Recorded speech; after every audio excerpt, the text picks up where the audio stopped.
Así que esto que estamos hoy trayendo es una bendición de Dios, porque estudiar la Biblia sin ver esto que le presentamos esta mañana y lo que le vamos a presentar a continuación es no entender las Escrituras. No vamos a entender los tiempos bíblicos, no vamos a entender los tiempos proféticos si no conocemos las fiestas del Señor. Todo está ahí, en las fiestas del Señor. Hay un pasaje que... Hay muchas cosas, ¿verdad?, que yo iba a decir, y que gracias a Dios Daniel se aclaró y eso me dio mucho gusto. De verdad que me siento honrada cuando Daniel y su esposa están aquí. Él dice que nosotros... como que no nos cansamos de él, que siempre... Pero ya ustedes ven por qué no nos cansamos de él. Es que el hombre es tremendo, ¿verdad? Y así por eso lo soportamos cada vez que... La última vez que vino nos castigó con 6 horas, casi 6 horas de estudio y todo ahí calladito.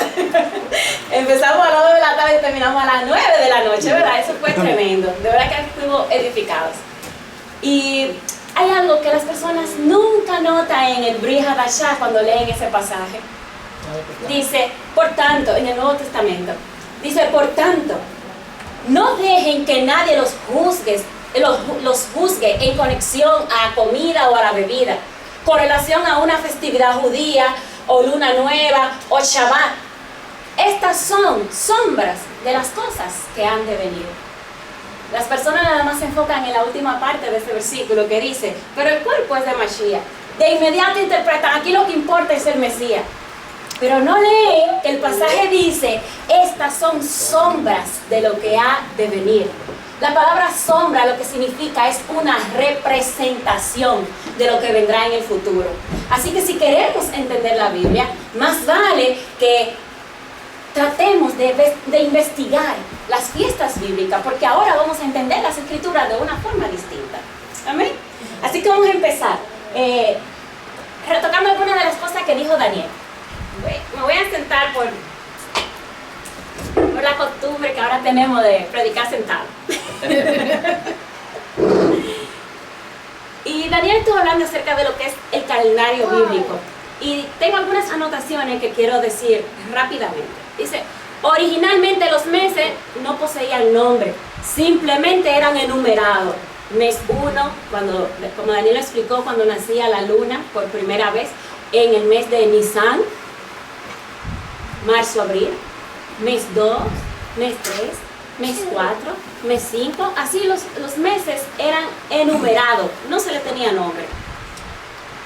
Después del cautiverio babilónico, entonces, como el pueblo de Israel fue al cautiverio, allí le comienza a poner los nombres de los que los babilonios le tenían a los meses. Se le considera nombre pagano. Hoy día muchas personas juzgan el por qué Israel utiliza nombres que son paganos para llamar a los meses del año del calendario bíblico. Y es muy sencillo del por qué esto. Si yo le pregunto a ustedes cuál es el primer día de la semana, apuesto que todos me dirían domingo. Si le pregunto cuál es el séptimo día de la semana, todos me dirían es el sábado. ¿Por qué? Porque ya nosotros estamos bajo otro calendario que le tiene nombre a los días, que le tiene nombre a los meses, y por tanto entendemos las cosas basadas en nuestro calendario. No debiera ser así. Los rabinos no estuvieron de acuerdo con que se le dejaran los nombres, pero al fin y al cabo todo el mundo ya identifica los meses con esos nombres que son paganos. No honramos los nombres paganos, no estamos de acuerdo, pero las personas sí lo conocen, así que se siguen usando por eso. Hoy día los nombres paganos continúan adornando los meses del calendario bíblico, y los meses verdaderamente del calendario bíblico son estos, como le mencioné ahorita, mes primero, mes segundo, mes tercero, hasta que llega al mes 12. Como le explicó Daniel al principio, a veces en el mes 12, si cuando va a empezar nuevamente el ciclo del mes 1, la cebada no está madura, se le agrega otro mes al calendario, y por eso es que hay años que aparece el mes 13, que se le llama Adar segundo. Entonces, entre marzo y abril tenemos el mes de Abib. La palabra Abib significa maduración, como ellos le dijeron, y También se le llama el nombre pagano que se le puso fue el nombre de Nisan. Y así sucesivamente. El segundo mes es el mes de Iyar, el tercer mes Sivan, el cuarto mes es Tamuz, el quinto mes es el mes de Av, el sexto mes es el mes de Elul, el séptimo mes es el mes de Tisrei. Cada uno de esos nombres en realidad también tienen su profundidad. El hecho de que tengan nombre pagano, porque utilizan el idioma babilónico, no significa que no sean importantes lo que están tratando de enseñar con ellos. Luego tenemos el mes noveno, que es Kislev, tenemos el mes décimo, que es Tebet, el mes 11, que es Sebat, y el mes 12, que es Adar. Y si hay un 13, pues Adar 13, como le explicó Daniel ahorita. En la primavera se celebran varias fiestas. Tenemos que en el mes de Nisan comienza la fiesta de la Pascua. Entre Nisan, completamente en Nisan, se celebra la fiesta de los panes y levaduras, se celebra la fiesta de la primicia, y en Sivan se celebra entonces la fiesta de Shavuot, o lo que nosotros hoy día conocemos como Pentecostés. Hay dos tiempos de fiesta en el pueblo de Israel. Tenemos las fiestas que se celebran en la primavera, todo lo que le explicó Daniel, y también las fiestas que se celebran en el otoño. Todas las fiestas de la primavera, por el estudio anterior ustedes se dieron cuenta que ya se cumplieron. Ahora lo que falta por cumplirse son las fiestas del otoño, y por eso esperamos el retorno de Mashiach, porque cuando Él venga entonces se van a cumplir las fiestas del otoño, y eso es lo que vamos a ver a continuación. Bueno, ya le dije la fiesta de la primavera, Pesá, panes y levadura, primicia, Shavuot. Las fiestas del otoño son las siguientes: Yom Teruah, Yom Kippur y Sukkot. Estas son las fiestas del otoño. Ay, Dios mío, cuántos nombres en hebreo. Vamos a tratar de aprenderlo en español para ver lo que significa. La palabra Yom Teruah lo que significa es la fiesta de las trompetas. Yom Kippur es el día de la expiación o el día del perdón. Y la tercera fiesta es la fiesta de Sukkot. La palabra Sukkot lo que significa es cabaña, enramada, tabernáculos. Así que usted la va a encontrar en todo el Nuevo Testamento, Brit Hadashah, llamada de esta forma. Y algo que dijo Daniel ahorita que me impresionó bastante, me gustó mucho. Él hablaba sobre en el momento en el que estamos en la historia. Porque bueno, uno sabe en qué momento uno está. Estamos en el momento en el que los extranjeros, en nuestro caso nosotros, estamos recogiendo tímidamente de las esquinas de la tierra del pueblo de Israel. Tímidamente estamos aprendiendo las fiestas bíblicas, tímidamente estamos retornando a obedecer los mandamientos, con un poco de temor, tú sabes, a no fallar al Eterno, a no quedar mal. Decimos como dijo Ruth: tu Dios será mi Dios, tu pueblo será mi pueblo. Y eso es lo que nos sucede hoy día entonces con el amor que comenzamos a sentir hacia Israel. ¿Qué pasa? Que a ese periodo de tiempo en el que nosotros estamos le llamamos 40 días de Teshuvah. La palabra Teshuvah significa retornar a Hashem, volver a Dios. Teshuvah Hashem, retornar a Él. Y estamos en ese periodo de tiempo. En el pueblo de Israel, al comenzar el sexto mes, como le dije ahorita, el mes de Elul, hay un llamado. Hasta el día de hoy es así, señores, desde los tiempos bíblicos hasta ahora. Todo el mundo entra en un periodo de Teshuvah. Entró el mes sexto, todo el pueblo de Israel entra en un periodo de Teshuvah. Las personas deben hacer una auditoría espiritual en este mes, deben analizarse internamente cómo estuvo su año anterior, qué hicieron, qué no hicieron bien, qué deben mejorar en su vida. Se hace un análisis de cómo estuvo todo el año pasado. Y de este autoanálisis, entonces depende el bienestar. De ese autoanálisis y reparación depende el bienestar de parte del Eterno para el próximo año. Si pasan esos 40 días y yo no soy precavido en mejorar mi manera de conducirme, los juicios del Eterno vienen a mi vida y entonces lamentablemente yo caigo en una de las categorías que vamos a enseñar a continuación. Las personas acostumbran a hacer tevilá cuando entra este mes de Elul. tevilá, bautismo, van al bautismo. ¿Por qué? Porque viene la fiesta bíblica. Y cada vez que entran a la fiesta bíblica, ellos entienden que deben hacer un lavado. A diferencia de cómo se nos enseñó que solo un bautismo en Yeshua, en el pueblo de Israel, todo el mundo cuando entran a las fiestas bíblicas acostumbran a hacer tevilá, incluyendo el mismo Yeshua. Yo quiero que ustedes vayan conmigo a Juan capítulo 3, versículo 1 al 8.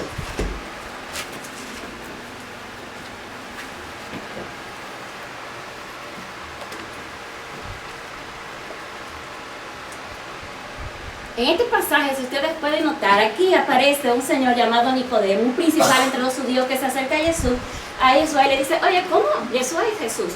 ¿Cómo yo puedo obtener, entre la discusión que ellos tienen, cómo yo puedo obtener el nuevo nacimiento? Y Jesús le dice, simplemente nace del agua y del Espíritu. Y sabemos que nacer del agua significa hacer tevilá. Eso es lo que significa nacer del agua. Y entramos en lo que es Yom Teruah. Eso fue como una parte preliminar, pero yo sé que ustedes quieren saber lo que significa la fiesta de Yom Teruah, la fiesta de la trompeta. Y para eso les voy a invitar a que me acompañen en Levítico capítulo 23, versículo 23 en adelante.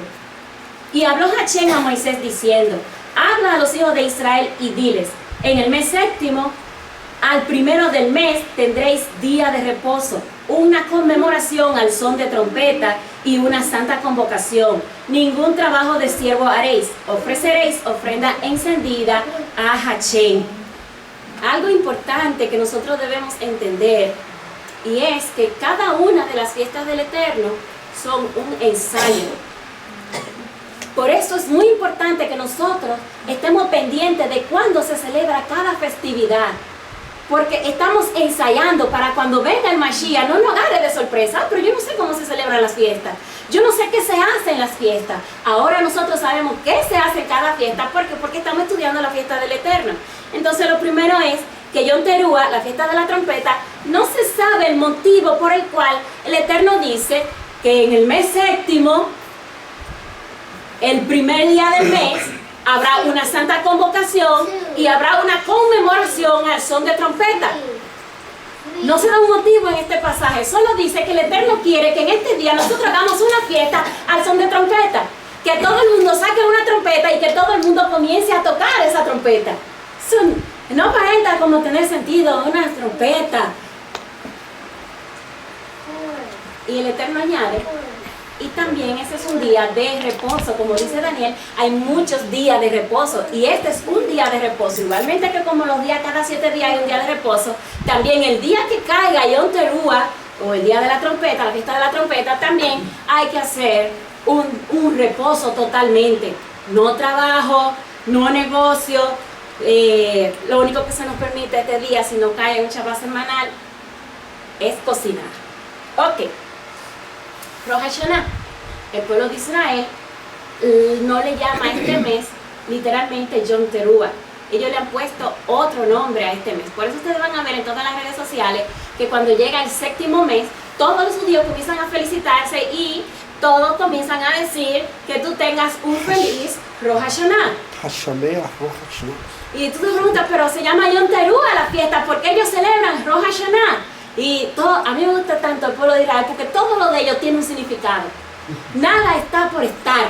Las cosas no son así. Son gente que analizan cada movimiento que hacen. Ellos entienden que hay 2 principios de año. Hay un año que es el año para iniciar las fiestas bíblicas que comienza en el primer mes, en el mes de Nisan. Pero hay otro año que es el año civil, donde se marca el principio de la creación. Ellos dicen, en este día fue que Hachén creó al hombre. Por eso ellos se sienten felices porque Rosh Hashanah es la cabeza, es el principio de la creación y celebran el que Hachén los haya creado. Por eso es el año nuevo civil. Ahora, ¿por qué tocar trompeta en Yom Teruah?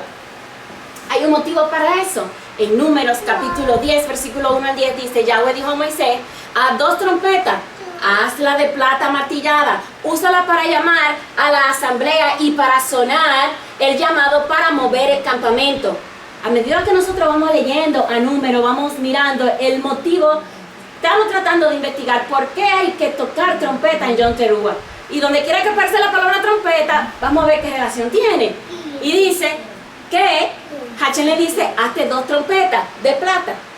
Dice, hazla llamar para mover el campamento. Descubrimos que las trompetas tienen un propósito y es mover al pueblo de Dios.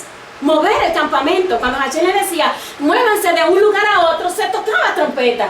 ¿De qué otra manera toda la nación se daba cuenta que era el momento de moverse? Dice que la gloria del Eterno cubría el tabernáculo, pero que cuando esa gloria se movía, el campamento tenía que moverse. Entonces, una manera de convocar al pueblo era tocando esa trompeta. Cuando sean sonadas, la congregación completa se reunirá delante de ti a la entrada del tabernáculo del testimonio. Si solo una es sonada, entonces solo los jefes, los príncipes de los clanes de Israel se reunirán delante de ti. Cuando suene una alarma, los campamentos al este comenzarán a viajar. Cuando suene una segunda alarma, los campamentos al sur se moverán.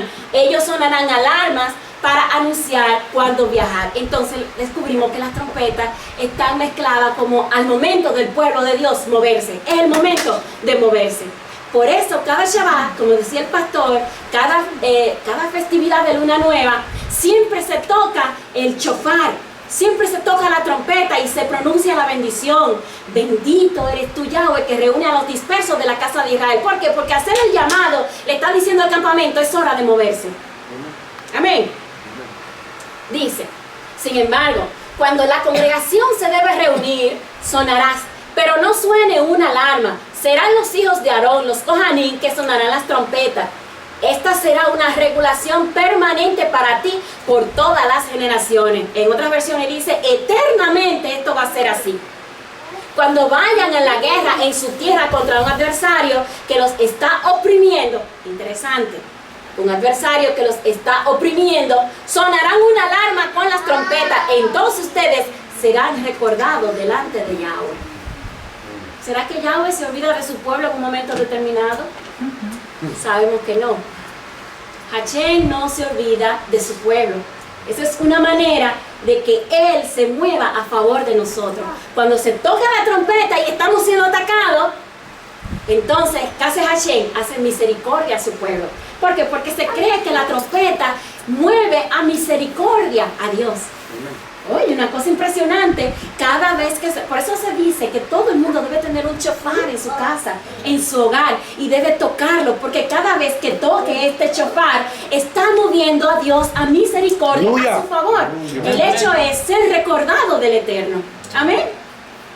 Entonces, esta será una regulación permanente. Bueno, y serán salvados de sus enemigos. También en sus días de regocijo, en los tiempos designados. ¿Cuáles son los tiempos designados? Cada fiesta que aparece en Levítico es un tiempo designado. El día también de Luna Nueva es un tiempo designado. Hashem dice, en sus días designados, en esos días ustedes deberán tocar el shofar. Amén. Oh, Hashem quiere recordarnos. Es una ofrenda recordatoria donde Él nos mira y dice, déjame ver cómo está mi siervo. ¿Necesita mi ayuda? ¿En qué te puedo ayudar, mi siervo? Cuando tocamos el shofar. Amén. Entonces, por eso dicen sus días de regocijo y en sus luna nueva. Todo esto tiene una connotación profética. Ahorita vamos a ver lo profético de esto. Yo estoy ahora mismo en el plano de que ustedes vean lo que presenta la fiesta. Pero luego vamos a ver proféticamente qué es lo que todo esto significa, porque todo tiene algo profético para el futuro. Amen. Y dice, sonarán las trompetas sobre sus ofrendas quemadas y sobre los sacrificios de sus ofrendas de paz. Esto será un recordatorio delante de Hashem. Yo soy Hashem, su Elohim. Entonces, ¿en cuáles ocasiones se acostumbraba a tocar la trompeta? Número 1, para convocar al pueblo cuando era tiempo de congregarse a la entrada del tabernáculo de reunión. Cuando llegaba el tiempo de guerra con un aviso de alarma. Cuando llegaba la hora de los sacrificios para que todo el pueblo entrara en un periodo de techubá. Y cuando llegaban los tiempos designados también se tocaba la trompeta. Algunos hechos interesantes que dije, bueno, esto, aunque no tiene mucha coherencia, pero dije, me parecen interesantes y lo voy a poner. ¿Sabes? Como a veces uno, ay Dios mío, ¿qué pongo, qué no pongo? Ok, interesante. Número 1, los reyes judíos eran coronados en Yom Teruah. Repito, porque nosotros tenemos que entender esto a la medida que nosotros vamos conociendo. Ahorita dice el pastor, oye, ¿en qué momento viene Mashiach? Ahora es el momento de nosotros saber. Los reyes judíos son coronados en Yom Teruah, el primero del 7º mes. Nunca un rey es coronado en otro día, es ilegal, no es aceptado. El único día que es coronado un rey es en Yom Teruah. Ahora hay problema, porque ahora yo entiendo, ¿cuándo viene Mashiach? Lo que yo no sé ni el día ni la hora. Pero ya yo sé la festividad. ¿Van entendiendo? Ya yo sé la festividad en que viene el Mashiach. Es un día de pedir perdón a aquellos a quienes has lastimado u ofendido. El rey viene y el rey se va a sentar a hacer juicio. Por eso le puse a Mateo capítulo 25, versículo 31, porque el rey se va a sentar y va a juzgar a las naciones. Entonces, si tú sabes que tú has hecho algo malo, ¿cuál es tu proceder? ¿Cuál debe ser tu deber? Déjame arreglar esta cuenta, porque ahorita viene el rey, me va a juzgar y si yo no estoy bien, entonces seré condenado por el rey. Es la única fiesta que aparece en la luna nueva. Todas las fiestas bíblicas, señores, todas aparecen a mediados del mes. Y esta es la única que aparece en luna nueva. Tiempo de oscuridad. Y de repente una pizca de luz y aparece Mashiach. Una pizca de luz, una pizca. Yo no sé si ustedes están viendo, pero yo creo que estamos muy cerca de la venida de Mashiach. Una pizca de luz y aparece Mashiach. Cada vez que un mes inicia, se tocaba con trompeta. Y así lo corrobora el Salmo, capítulo 81, versículo 3. Dice, bueno, lo voy a leer.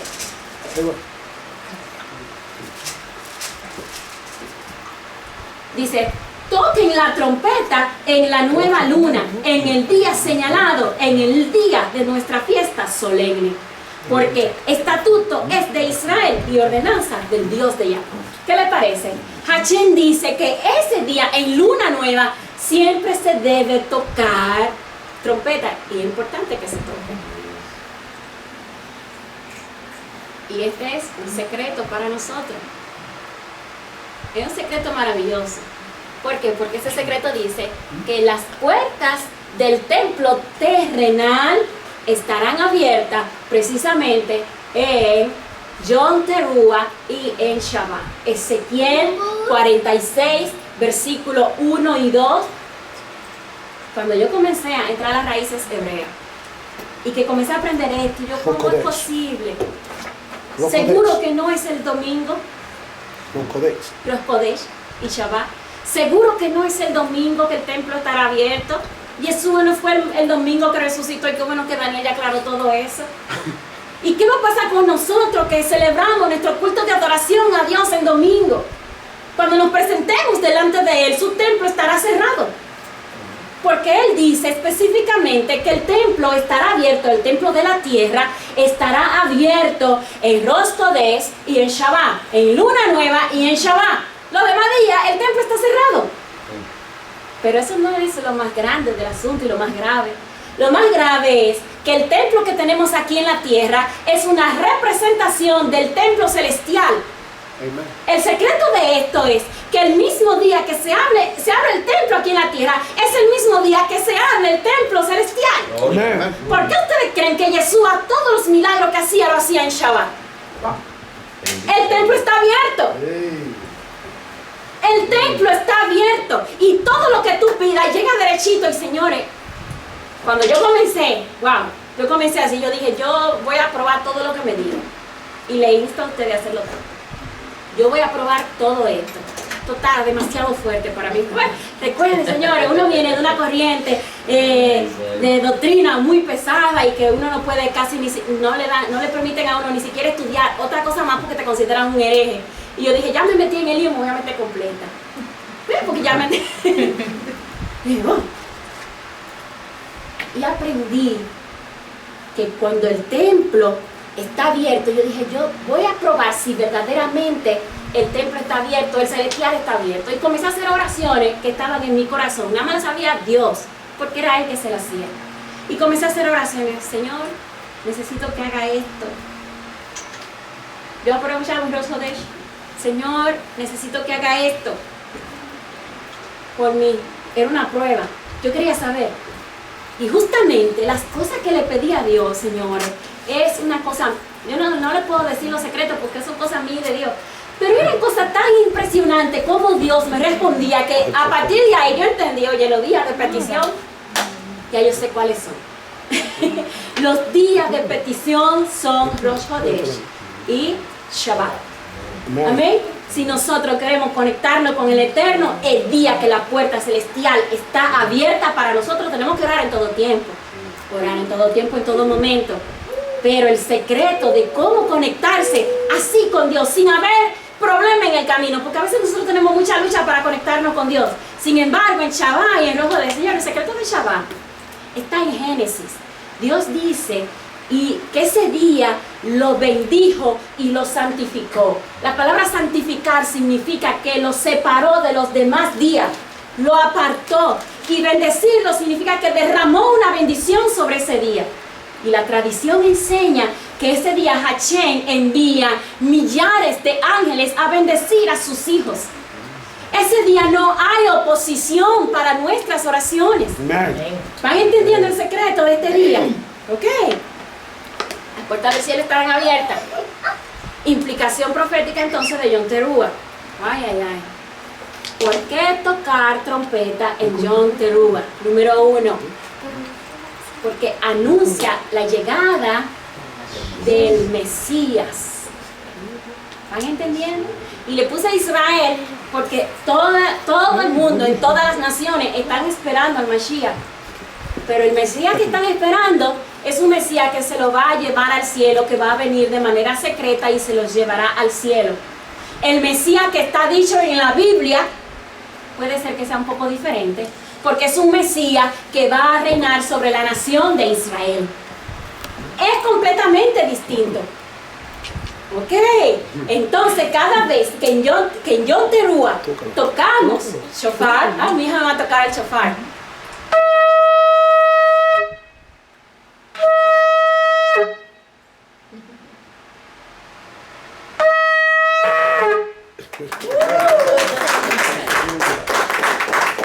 Cada vez que tocamos el shofar en Yom Teruah, estamos diciendo, Señor, que Mashiach venga.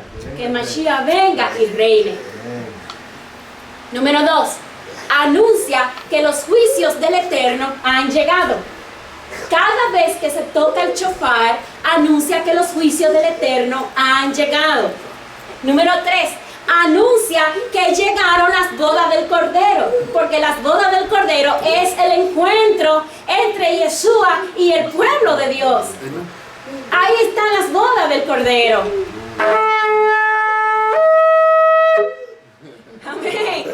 Anuncia algo más grande, anuncia la resurrección de los muertos. Aleluya. Y esto que le estoy diciendo, señores, no es un concepto del cristianismo. Este es un concepto del judaísmo. Ellos son los primeros en enseñar, el cristianismo lo heredó, ellos son los primeros en enseñar que ese día habrá resurrección. ¿Sabían eso? ¿Ustedes creen que Pablo se inventó eso? Pablo era un judío, señores. Pablo estudiaba todas las leyes del judaísmo. Pablo estudiaba la Torá. Pablo conocía los acontecimientos futuros y por eso habló de la manera que habló. Porque era judío. ¿Van entendiendo el asunto? Ay, ay, ay. Anuncia que ha llegado el rey, el Mesías de Israel. Y yo quiero que ustedes vayan conmigo porque necesitamos analizar esto a la luz del Brit Hadashah, el nuevo pacto. Daniel, tengo que tomar esa palabrita que tú dijiste ahorita porque no sé si la entendieron. Yo sé que tú la dijiste muy clara, pero era tanta información cuando a él se le olvide y no quiero que se le olvide. La palabra Hadashah, señores, que se utiliza para nuevo, significa renovar el pacto.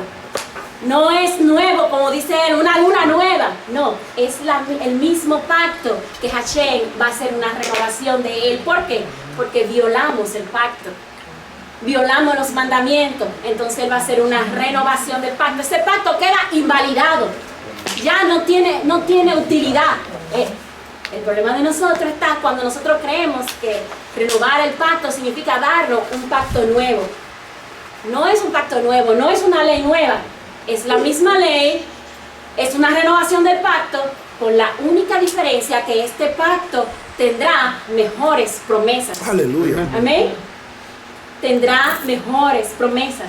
Y que la sangre que se utilizó para sellar este pacto no es la sangre de animales inconscientes, sino la de nuestro Mashiach. Aleluya. Bendecido sea el nombre del Señor. Así que veamos la fiesta de Yom Teruah a la luz del pacto renovado. Porque el Adón mismo bajará de los cielos con un grito vigoroso, con un llamado por el malaj principal.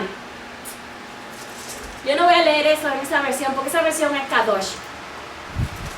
Y no voy a usar la versión Kadosh, perdónenme. Yo quiero usar la Reina Valera 1960. La que usó Pablo. La que usó. Vayan conmigo. Aleluya. Vayan conmigo, porque yo quiero leer esto desde la versión de Pablo. Señor, una broma. Versículo 16 dice: porque el Señor mismo, con voz de mando, con voz de arcángel y con shofar de Elohim, descenderá del cielo, y los muertos en Mashiach resucitarán primero. Luego nosotros, los que hayamos quedado, seremos arrebatados juntamente con ellos para recibir al Señor en el aire, y así estaremos para siempre con el Señor. La palabra que nunca nadie ha notado es que el pasaje dice que es para recibir al Señor.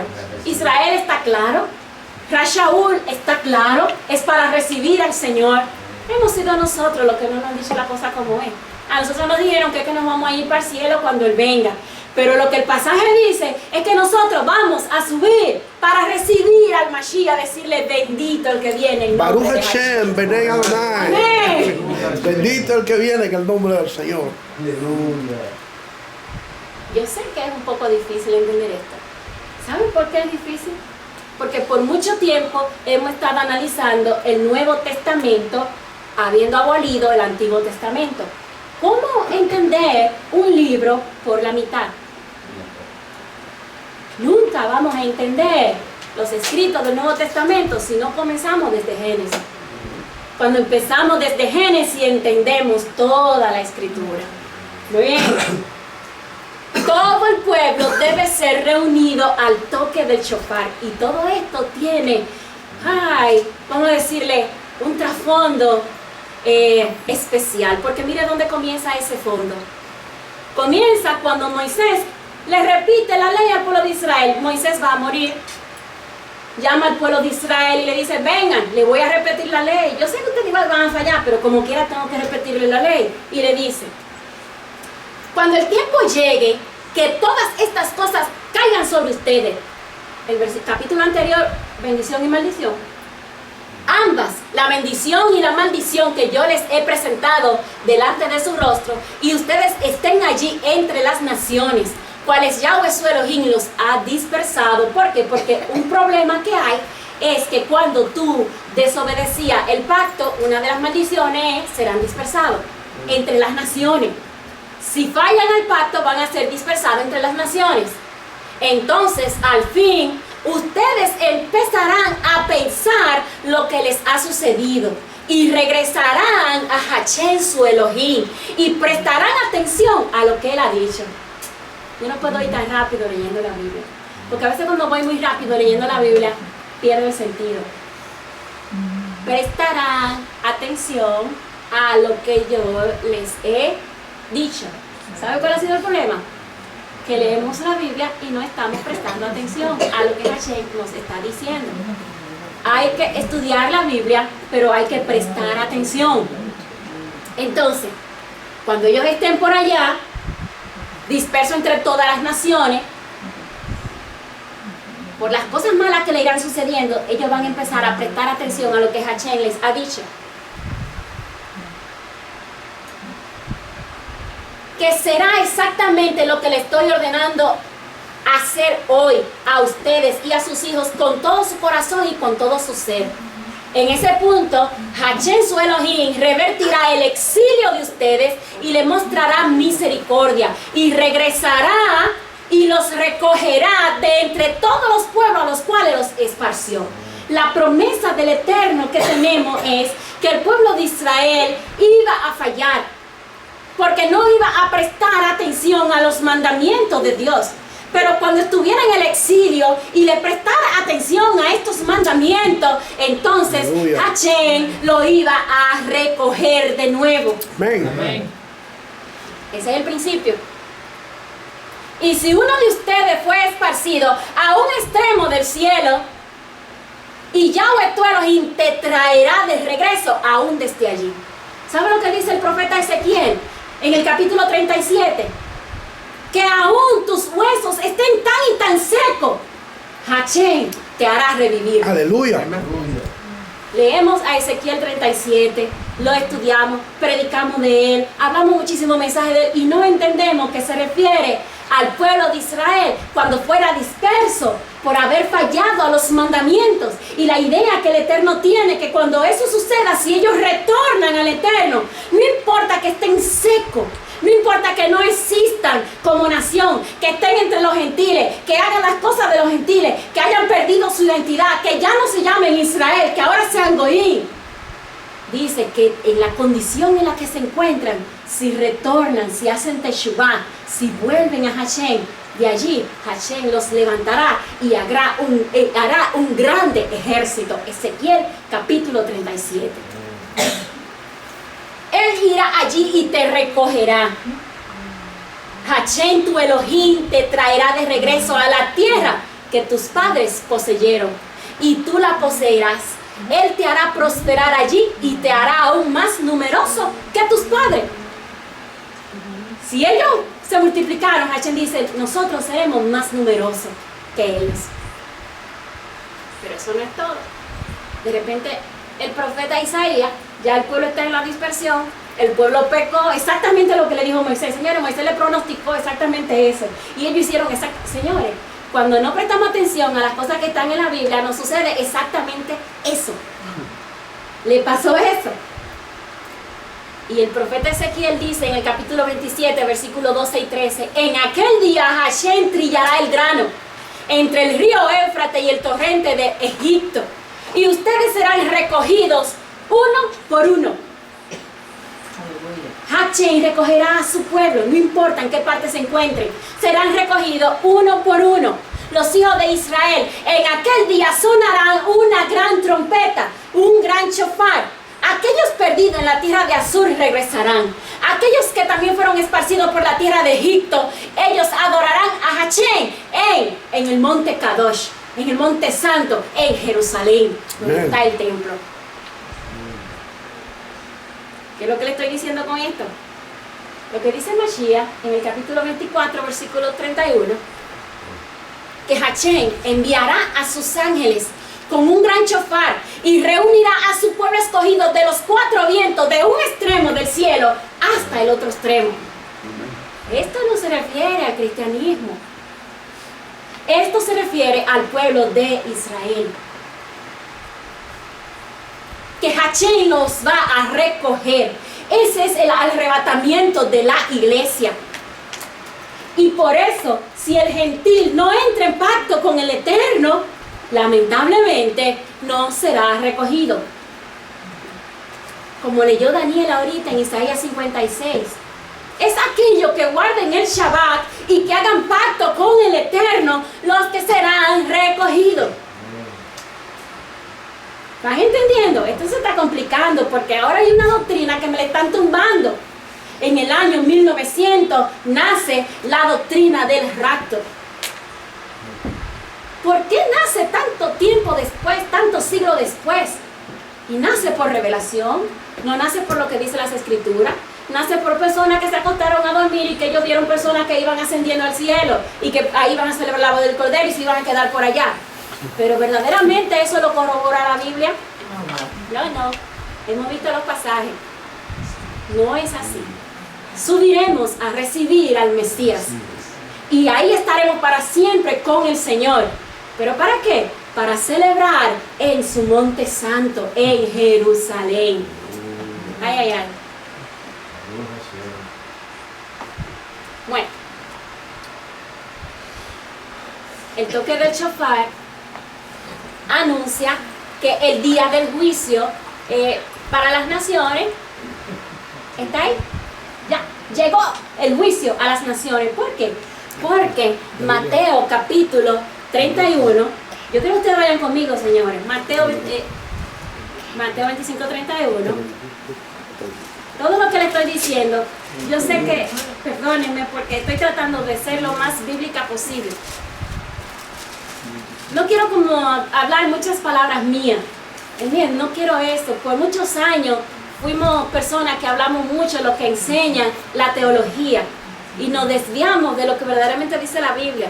Ya me gusta la teología, pero en este caso no quiero hacer teología. Quiero ir específicamente al texto. Mateo, capítulo 25, versículo 31 dice: cuando el Hijo del Hombre venga en su gloria y todos los santos ángeles con él, entonces se sentará en su trono de gloria y serán reunidas delante de él todas las naciones de la tierra, y apartará los unos de los otros, como aparta el pastor las ovejas de los cabritos, y pondrá las ovejas a su derecha y los cabritos a su izquierda. Señores, cuando el Mesías venga, viene el juicio de las naciones. Cada vez que tocamos el shofar en Yom Teruah, estamos diciendo: se acerca el juicio de las naciones. ¿Para qué? Para que las personas tomen conciencia y hagan teshuvá, se acerquen a Dios, se arrepientan de sus malos caminos, para que las personas comiencen a obedecer los mandamientos del Eterno. Sofonías capítulo 2 dice algo interesante. Ven conmigo, Sofonías capítulo 2, versículo dice 1: congregaos y meditad, oh nación sin pudor, antes que tenga efecto el decreto y el día se pase como el tamo, antes que venga sobre vosotros el furor de la ira de Hachén, antes que el día de la ira de Hachén venga sobre ustedes. Oye, eso está decretado. Los juicios del Eterno son un decreto que ya Él firmó. Y lo que Hachén dice: hagan teshuvá antes de que esto suceda. Hachén no quiere que suceda. Por eso nos llama a hacer teshuvá. Las trompetas y sus juicios. De repente caemos en Apocalipsis. No soy una experta hablando de Apocalipsis, pero me pareció como tan interesante esto, porque sabemos que cada vez que viene un mes, una luna nueva, se toca el shofar. Se toca el shofar. Y de repente el capítulo 8, versículo 6, dice que se toca un shofar. Versículo 6. Y los 7 ángeles que tenían 7 trompetas se dispusieron a tocarla. 7 trompetas, 7 ángeles se disponen a tocar las 7 trompetas. ¿Por qué 7? Si cada una se toca en una nueva, ¿dónde caería la séptima? O sea que estamos hablando de trompetas, de cosas que sucederán antes de la venida de Mashiach. ¿Qué iba a suceder antes? Señores, de la higuera aprender, dice Mashiach. De la higuera aprender. ¿Qué iba a suceder antes de que venga Mashiach? Dice el juicio número 1. Cuando el primer ángel comienza a tocar la primera trompeta, dice: habrá granizo, fuego mezclado con sangre. Y la consecuencia que vendrá de esto, dice que se quemó la tercera parte de los árboles y toda la hierba verde. Cuando se tocó la segunda trompeta, me imagino que en el mes número 2, la consecuencia que viene es: montaña ardiendo en fuego fue precipitada sobre el mar, y la tercera parte del mar se convierte en sangre y muere la tercera parte de los seres que están en el mar, los seres vivos que están en el mar. Tercera trompeta suena, y la consecuencia que viene es una estrella llamada Ajenjo cae sobre las aguas dulces, sobre los ríos, las fuentes de agua, y la convierte en amarga. Como consecuencia a esto, dice que muchos hombres mueren a causa de las aguas amargas, antes de que venga Mashiach. Cuarta trompeta suena. La tercera parte del sol, la luna y las estrellas son heridas. No habrá luz como consecuencia y la tercera parte del día y de la noche también será afectada. Suena la quinta trompeta. Una estrella. El pueblo de Israel le llama estrella a algunos seres celestiales, no literalmente una estrella, un astro, sino una estrella, un ser celestial. Cae del cielo y abre el abismo de donde salen langostas. Atormentarán a los hombres que no tengan el sello de Dios en sus frentes. Ay, ay, ay. Me preocupa ver cómo hoy día muchas personas están diciendo el sello de la bestia, que va a venir esto, que va a venir lo otro. La gente está asustada por el sello de la bestia, porque no entienden de dónde sale el sello de la bestia.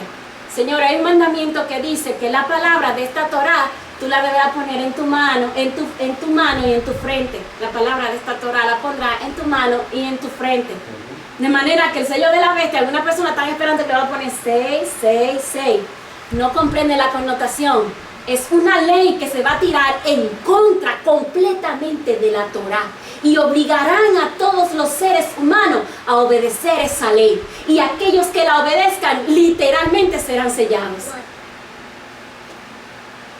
Lo que significa que nosotros tenemos que estar preocupados porque esta Torá nos haya sellado antes. ¿Amén? ¿Cómo? Leyéndola y estudiándola y obedeciendo sus mandamientos. Ok. Sexta trompeta. Dice, se desatan 4 ángeles que están atados junto al gran río Éufrates. Y dice que van a matar a la tercera parte de los hombres de la tierra. Ya tenemos una sexta trompeta. Lo interesante de cuando suena esta sexta trompeta, recuerden, sexta trompeta, ¿en qué mes cae? En el mes de Elul. En el mes de Elul entran los 40 días de Teshuvah.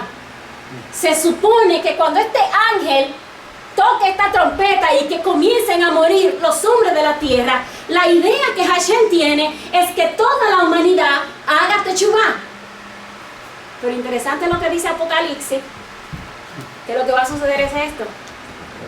El resto de la humanidad, aquellos que no fueron muertos por las plagas, ni aún se arrepintieron de lo que habían hecho con sus propias manos. No dejaron de adorar demonios e ídolos hechos de oro, plata, bronce, piedra y madera, los cuales no pueden ver, ni oír, ni caminar. Y no se arrepintieron de sus asesinatos, ni de sus hechicerías, ni de sus inmoralidades sexuales, ni de sus robos. Señores, los 40 días de Teshuvah, donde se supone que cuando suene la sexta trompeta, que la humanidad entera se volque en arrepentimiento a Hashem, Apocalipsis dice, no habrá arrepentimiento. La gente no se arrepentirá. No se arrepentirá. Lamentablemente. Necesitamos entonces que suene la séptima trompeta, porque definitivamente la gente no se arrepentirá. Y llegó el mes de Tishrei, séptimo mes, día primero. El séptimo malach sonó su shofar y se oyeron grandes voces en el cielo que decían, el reino del mundo ha venido a ser el reino de nuestro Elohim y de su Mesías. Y él reinará por siempre y para siempre. Los 24 ancianos sentados en su trono, en la presencia de Hashem, cayeron postrados sobre sus rostros y adoraron a Hashem diciendo, nosotros damos gracias a Hashem, Elohim de los ejércitos del cielo, el que es, el que era y que ha tomado tu poder y has comenzado a reinar. Se enfurecieron los goyim, señores, los gentiles, las naciones. Se enfurecieron los goyim. Pero ahora tu furia ha llegado. El tiempo de juzgar a los muertos. El tiempo de dar recompensa a tus siervos los profetas y a tu pueblo Kadosh. Aquellos que tienen el temor de tu nombre. Ambos, grande y pequeño. Es también tiempo de destruir a aquellos que destruyen la tierra. Entonces se abrió el templo de Hashem en el cielo. Y el arca para el pacto fue vista en su templo. ¿Por qué? Porque es séptimo mes. Rosh Kodesh. Templo se abre, recuerden eso, séptimo mes. Rosh Kodesh, templo se abre. Y el arca del pacto fue vista en su templo y había llamaradas de relámpago, voces, destellos de trueno y un terremoto y granizo y viento violento. Así que, importante, ¿por qué? Porque llegó el séptimo mes, el día de Yom Teruah. Y el día de Yom Teruah se toca la séptima trompeta y se dice, es el momento de que reine Mashiach. Así que automáticamente anuncia la resurrección de los muertos al tocar el shofar.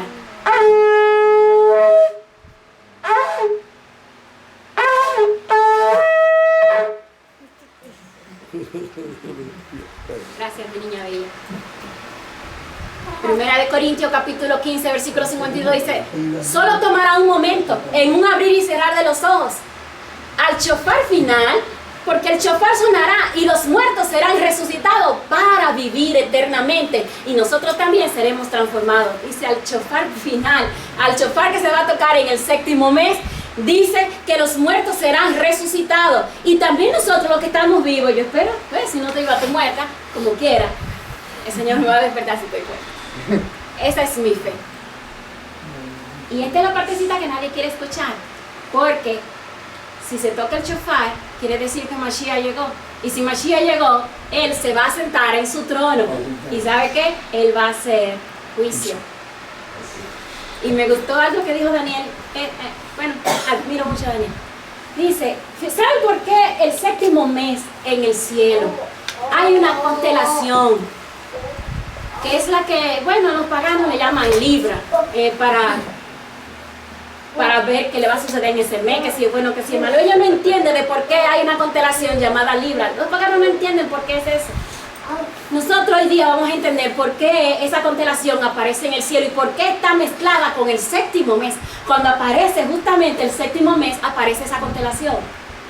La palabra Libra significa que tus obras, tus actos serán pesados, lo que explicaba Daniel ahorita.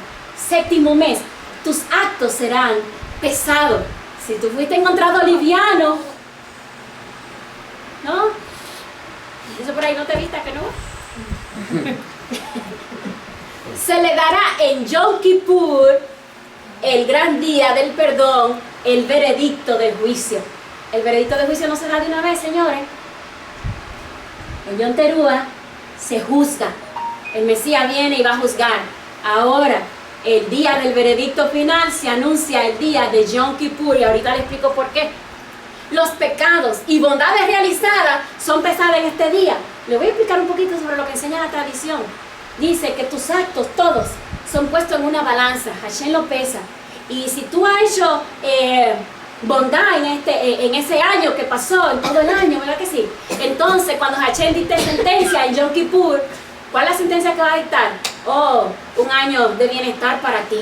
Va a tener un año de prosperidad, va a tener un año sin problema económico, pero si cuando fuiste pesado, bueno, fuiste hallado mitad, ni muy bueno ni muy malo, pero una persona, como vemos mucho en el mundo que somos medianos, no cogemos la cosa muy en serio. Entonces, lamentablemente, esos que son así, medianos, que ni se, como tibios, tendrán problemas porque dependerán del juicio del Eterno, del veredicto final de Hashem, lo que Él decida sobre ellos. De manera que si Hashem entiende que te debe juzgar ese año porque hiciste cosas malas, hiciste muchas cosas buenas, pero también hiciste muchas cosas malas, entonces Él te manda situaciones. Señor, esto es real. Esto que le estoy diciendo es algo que Hashem lo hace todos los años. Cada vez que llega el mes séptimo, Hashem juzga nuestros actos. Si usted durante el año no fue hallado bien, sus actos no estuvieran bien, el juicio del año que viene no va a ser favorable, no va a ser a su favor. ¿Por qué? Porque Hashem tiene que corregirlo a usted. Amén. Pero si lo encuentra bien, un año de bendición el que viene. Así que cada vez que le entre un año, no se sienta mal, averigua bien qué falló y qué debe arreglar. Si hay más pecado que bondad, la persona lamentablemente es inscrita en el libro de la muerte. Fue inverso. Este no es mitad, sino que es más malo que bueno. Definitivamente ha hecho de otra cosa buena, pero el resto son malas. Esa persona, Hashem la inscribe en el libro de la muerte. Si hay más bondad que pecado, la persona entonces es inscrita en el libro de la vida. Hashem dice, te otorgo un año más de vida. Si la persona tiene la misma cantidad de pecado que de bondad, debe esperar a Yom Kippur a ver si Hashem le otorga el perdón de vivir un año más. Necesita a Yom Kippur. Esto es lo que enseña el judaísmo. Ahora, ¿qué nosotros debemos esperar con relación a los juicios del Eterno sobre esto? Ustedes han leído muchas veces que los libros fueron abiertos. El libro de la vida. ¿Por qué los libros? Ustedes nunca se han preguntado por qué los libros de Apocalipsis. ¿Por qué los libros? Porque hay varios libros. Hay un libro de la vida, pero hay un libro donde son inscritos aquellos que están destinados por el Eterno para morir. Y hay otros que son destinados a esperar el día de Yom Kippur, a ver si Hashem tiene de ellos misericordia. Lo que significa que esa persona cuenta con 10 días, desde el día primero de Tishrei, del séptimo mes, hasta el día 10, cuenta con 10 días para demostrarle al Eterno que va a cambiar, que va a hacer teshuvá. Pero yo no puedo seguir hablando sin decirle lo que significa hacer teshuvá. Porque déjeme decirle que desde desde el cristianismo, a nosotros nos enseñaron que arrepentirnos es decir, ay, yo me siento mal, yo no debía haber hecho esto o que aquello. Pero en el judaísmo eso no es teshuvá. En el judaísmo, teshuvá significa que si tú le robaste a tu hermano, tú tienes que devolverle lo que tú le robaste. No es que te sientas mal, porque es muy bueno sentirse mal después que has cometido el acto. Pero ese no es el verdadero arrepentimiento del que la Biblia me habla. La Biblia me dice a mí que yo tengo que arrepentirme. ¿Cómo? Si le robé a mi hermano, tengo que devolverle lo que le robé. Pero no solo eso, tengo que añadirle a eso otra parte más, dependiendo del robo y de la magnitud. Tengo que añadirle otra parte más. Yo sé que muchos de ustedes van a decir, bueno, pero, eso era en los tiempos de la ley. Ajá. Si tú no lo haces, es mejor que lo hagas. Porque si no lo haces, entonces el Eterno cuando te juzgue, no va a estar a tu favor. Ya tú conoces el mandamiento. Y te va a decir, bueno, pero es que en este país no vivimos bajo las leyes de la Torá. Yo no tengo que por qué devolverle a mi hermano. Me di cuenta que le robé sin querer. Bueno, le saqué una cuenta mal y ahí me quedé con $200 sin querer. Ay, ya eso pasó, ay, perdóname. ¿En aquel tiempo yo te robé? No es así. En la Torá eso no es así. En la Torá es que si tú le robaste a tu hermano, tú tienes que devolverle esos $200 y añadirle a eso otra parte más. Toma. ¿Entiendes? Eso es arrepentimiento. Así que la persona cuenta con 10 días de teshuvá. Ahora, esos 10 días también son 10 días proféticos. En Yom Teruah, Dios juzga a los hombres cada año, habiendo 3 libros. Estoy concluyendo. Uno, con los malos, aquellos que quedan inscritos y sellados para la muerte. Otro, con los buenos, quienes quedan inscritos y sellados para la vida. Y el tercer libro, para aquellos que serán juzgados en Yom Kippur. Y ahí entró Yom Kippur. Hashem hizo todos sus juicios, le dio 10 días a las personas para que hicieran su última oportunidad para hacer teshuvá, y llegó entonces Yom Kippur. Levítico capítulo 23, versículo 27, nos va a decir a nosotros lo que significa Yom Kippur.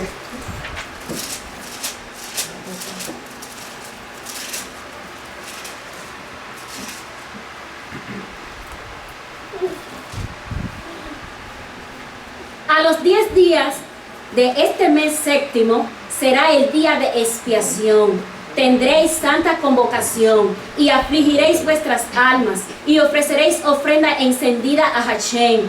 Ningún trabajo haréis en este día, porque es día de expiación, para reconciliaros delante de Hashem vuestro Dios, porque toda persona que no afligiere en este mismo día, que no se afligiere en este mismo día, será cortada de su pueblo. Y cualquiera persona que hiciere trabajo alguno en este día, yo destruiré a tal persona de entre su pueblo. Ningún trabajo haréis. Estatuto perpetuo es por vuestras generaciones, en donde quiera que habitéis.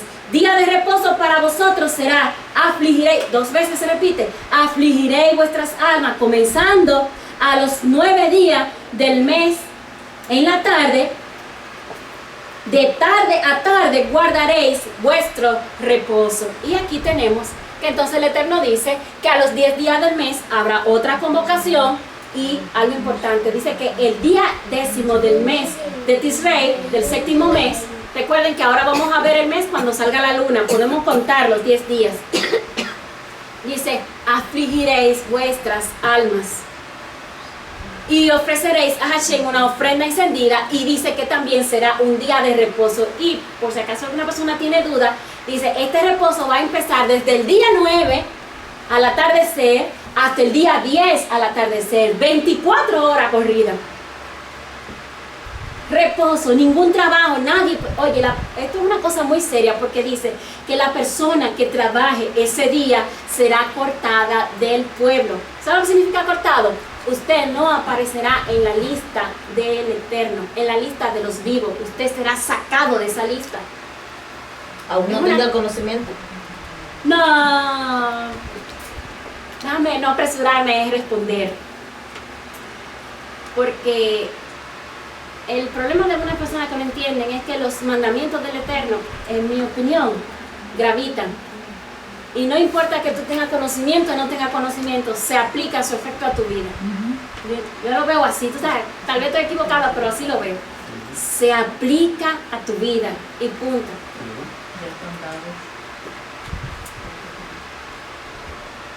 Ok.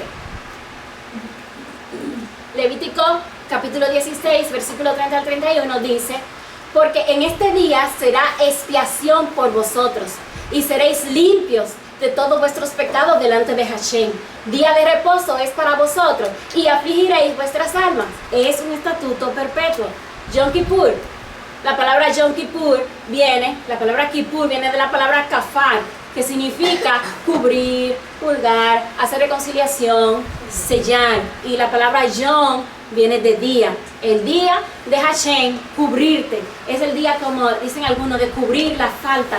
Es como el pueblo está bien, pero falló en algunas cosas. Vamos a hacer un sacrificio ahora que va a cubrir la parte que falta. Se le llama el día del perdón. Es un día donde los pecados de la nación son removidos y se declara día de reconciliación con el Eterno, el día de Yom Kippur. Es el día más santo y sagrado del año. Todos los días son del Eterno. Hay personas que dicen, no, porque todos los días son iguales. Sí, es verdad. Todos los días son iguales. Todos los días fueron creados por el Eterno. Pero la santidad del día la determina el Eterno. En este caso, Yom Kippur tiene una santidad que sobrepasa a los demás días del año. Y es el día más sagrado, el que especialmente fue apartado. Mi recomendación, aquellas personas que estamos iniciando en el conocimiento de las raíces hebreas, que de inmediato busque un calendario bíblico, averigüe el día que toca Yom Kippur y, señores, saquen ese día libre en su trabajo. En serio se lo digo. Según la tradición, este es el único día del año donde Hasatán no puede hacer nada en contra del pueblo de Dios. Adivinen por qué. La palabra Hasatán, sabe que las letras en hebreo tienen un valor numérico. Cuando se suma el valor numérico de la palabra Hasatán, resulta que el valor numérico que te da es 364. Si ustedes notan, el año tiene 365 días. Lo que significa que le falta un día a él en su nombre para hacer daño al pueblo de Elohim. En el día de Yom Kippur es el único día que las palabras de Hasatán, lo malo que él hace, como nos afecta, queda sin efecto a nuestras vidas. Sí. Ese día Hashem no lo escucha. Amén.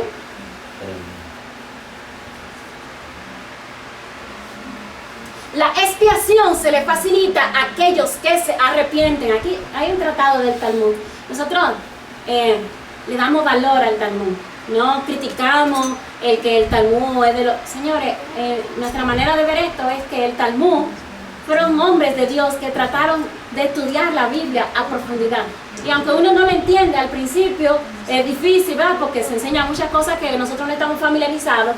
Y sobre todo, lo que estamos entrando a raíces hebreas, a veces entramos a YouTube queriendo buscar información y uno ve que satanizan el Talmud, pues a veces uno no le presta atención y no cuida lo que dice la palabra del Talmud.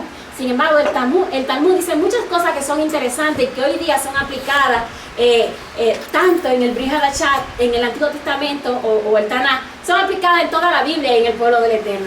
Dice, la expiación se le facilita a quienes se arrepienten. Solamente aquellos que han hecho teshuvah es los que son aquellos los que van a recibir el perdón. Es una tradición. Todos en el día de Yom Kippur, todos deben vestir de color blanco en este día. Eso tiene, guárdenlo, porque ahorita vamos a hablar de por qué se necesita esa vestimenta.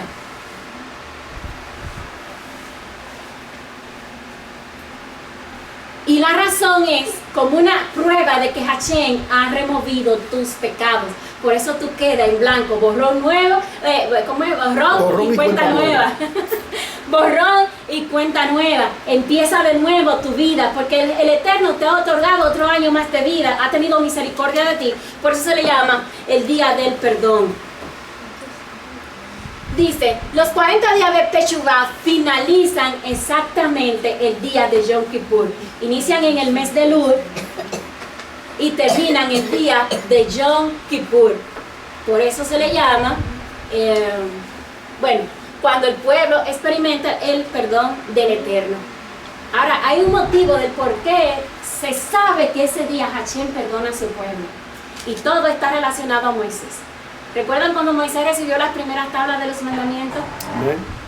Cuando Moisés baja con las tablas de los mandamientos, una tabla de cada lado, llega abajo y descubre que hay gran parte del pueblo, una mínima parte, se puede decir que están adorando el becerro de oro. Según cuentan los rabinos y muchos sabios, dice que cuando él bajó con estas tablas contenían todos los secretos del cielo. Todos los secretos del cielo estaban anotados ahí. Y cuando él ve que el pueblo está en idolatría, dice, si yo le entrego a este pueblo estos secretos del cielo, esto va a ser un pecado incontenible. Y por eso es, ustedes no se han preguntado, pero ¿por qué Moisés, una tabla que Hashem le escribe, la rompe y Hashem no condena a Moisés? ¿Ustedes nunca se han preguntado eso? ¿Por qué Hashem no se molesta con Moisés? ¿Cómo rompiste la tabla que yo hice? Porque Hashem vio bien el que Moisés haya roto las tablas. Era necesario que las rompiera porque revelaba los secretos del cielo. Por eso Moisés dice, Hashem enviará otro profeta como yo. Amén. ¿Por qué necesitamos Mashiach? Porque Mashiach es quien va a enseñar los secretos del cielo. Amén. Pero cuando Mashiach viene, dice, pero ustedes no pueden recibir las cosas terrenales, ¿cómo les voy a decir las cosas celestiales? No encontró al pueblo listo para entender las cosas celestiales. Y es por eso que el Mashiach tampoco revela los secretos del cielo. ¿Entienden? Esto está tremendo. ¿Por qué? Porque entonces Moisés rompe la tabla, ahora el pueblo se queda sin mandamiento, y Moisés vuelve a subir al monte, donde el Eterno, mataron a todos los que habían cometido idolatría, y Moisés vuelve a subir a decirle, ay, Padre, Hashem, perdona a tu pueblo. Perdona a tu pueblo, ellos te fallaron, ellos no sabían, es que viene mucho bollín entre ellos y Bollín es gentiles, bollín es gentiles. Venían muchos gentiles, señores, venían 70 naciones. Además del pueblo de Israel, que eran 603,000, se cree que también venían 70 naciones. Y así lo dicen las escrituras, que venían pueblos gentiles entre ellos, de diversas partes del mundo. Y entonces le dice, Señor, perdona a tu pueblo, y comienza a pedir perdón. Pero ¿sabe cuántos días él duró pidiéndole perdón a Dios? 40 días. Comenzó en el mes de Elul. ¿Y sabe qué día Hashem le entregó la segunda tabla? El día de Yom Kippur. Por eso Moisés entendió que Hashem había perdonado a su pueblo. Y es por esto que el pueblo de Israel, cuando empieza el mes de Elul, todo el mundo hace Teshuvah hasta el día de Yom Kippur. Duran 40 días haciendo Teshuvah. Van a un bautisterio, se bautizan, a un misbeh, se llama misbeh en hebreo. Ellos van a un misbeh, se bautizan, hacen arrepentimiento, arreglan lo que hicieron mal, están pendientes, tocan trompeta todos los días para recordar que ellos deben hacer cambios en su vida. Todo se llama Teshuvah. Mi amor, que eso fue lo que hizo Yeshua. Yeshua sube sí, el... vamos para allá. ok, perdón.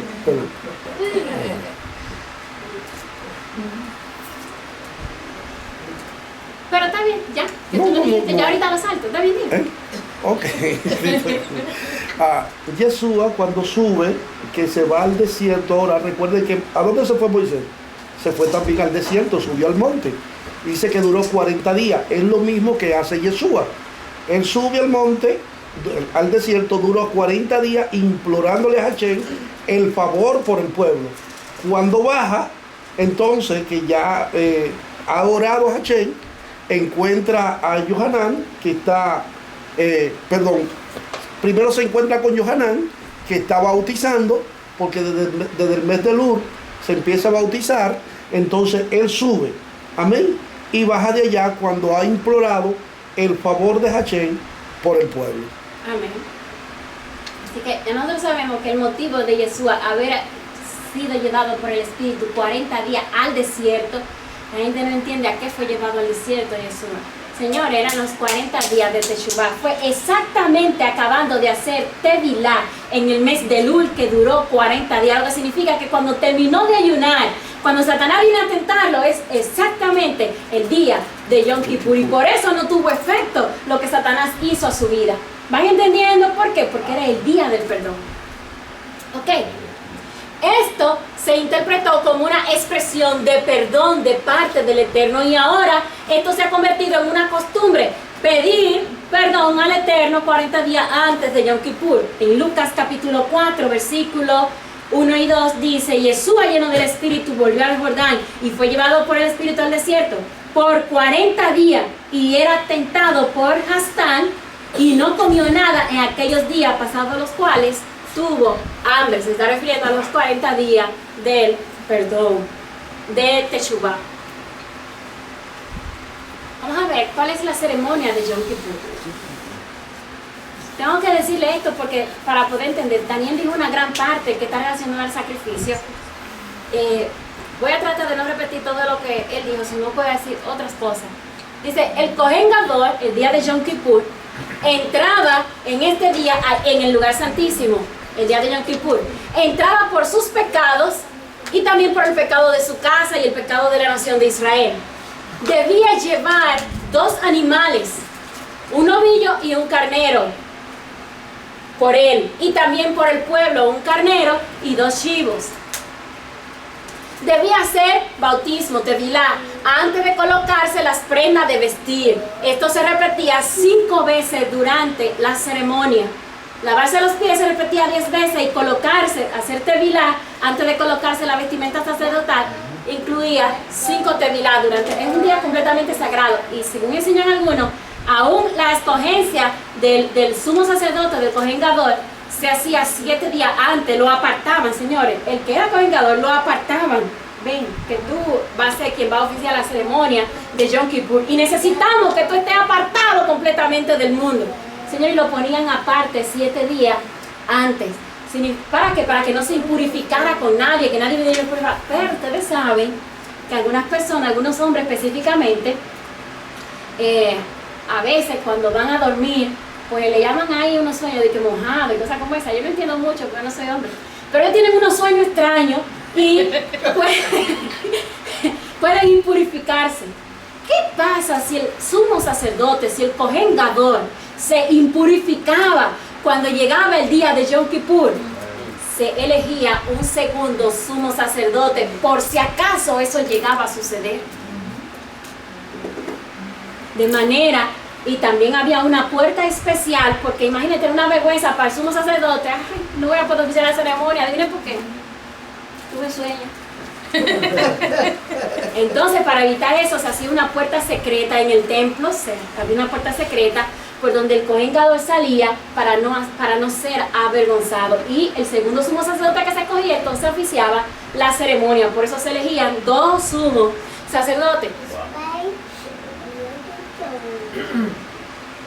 Este día él debía vestir su ropa de lino. El sumo sacerdote tenía 2 vestimentas.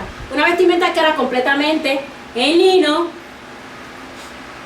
pero también tenía una vestimenta que era la que se ponía para ministrar al pueblo, con el pectoral, con las piedras, con todo todo su equipaje. Este día de Yom Kippur, él solamente para oficiar esta ceremonia de entrar al tabernáculo, al templo, solo podía vestir de lino únicamente y color blanco. Se echaba suerte sobre los 2 novillos, recuerden que se llevaban 2 chivos, para saber cuál sería sacrificado a Hashem y cuál sería enviado al desierto a la Azazel, como le explicó Daniel ahorita.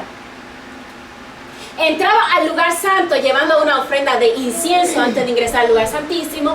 Al entrar al lugar santísimo, rociaba con la sangre del chivo que había sido seleccionado, rociaba el lugar santísimo 7 veces, una vez arriba, 7 veces abajo, 8 veces en total. El resto de la sangre era rociada en el altar de sacrificio y los animales debían ser sacados para ser quemados fuera del templo a otro lugar. Y muchas personas hacen conexión de esto a Yeshua, por eso fue crucificado en otro lugar. ¿Ven? Obviamente que no se acepta el sacrificio de humano en el templo del Eterno, pero solamente estamos viendo como la analogía que hay. Después colocaba su mano sobre el chivo vivo. Recuerden, hay 2 chivos. Uno, bueno, le explico eso ahorita. Luego hacía nuevamente el tevilá y se colocaba las ropas entonces sacerdotales con todas sus cosas para entonces ministrar al pueblo. Miren cómo era que esto, le puse esas imágenes para poder explicarle un poquito cómo es el asunto. Se buscaban 2 chivos vivos, obviamente 2 chivos.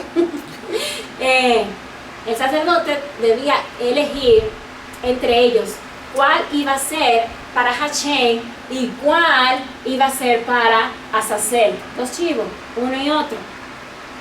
Como dice Daniel, cuando una persona hacía un sacrificio para saber a qué familia pertenecían los chivos, se le colocaba entonces una señal aquí, un sello de bronce que decía: esto pertenece a la familia fulano de tal, y se sabía. En este caso, estos 2 chivos eran nombrados cada uno con, uno decía, el chivo la Adonai, el chivo que iba para Hashem, y el otro decía el chivo la Azazel.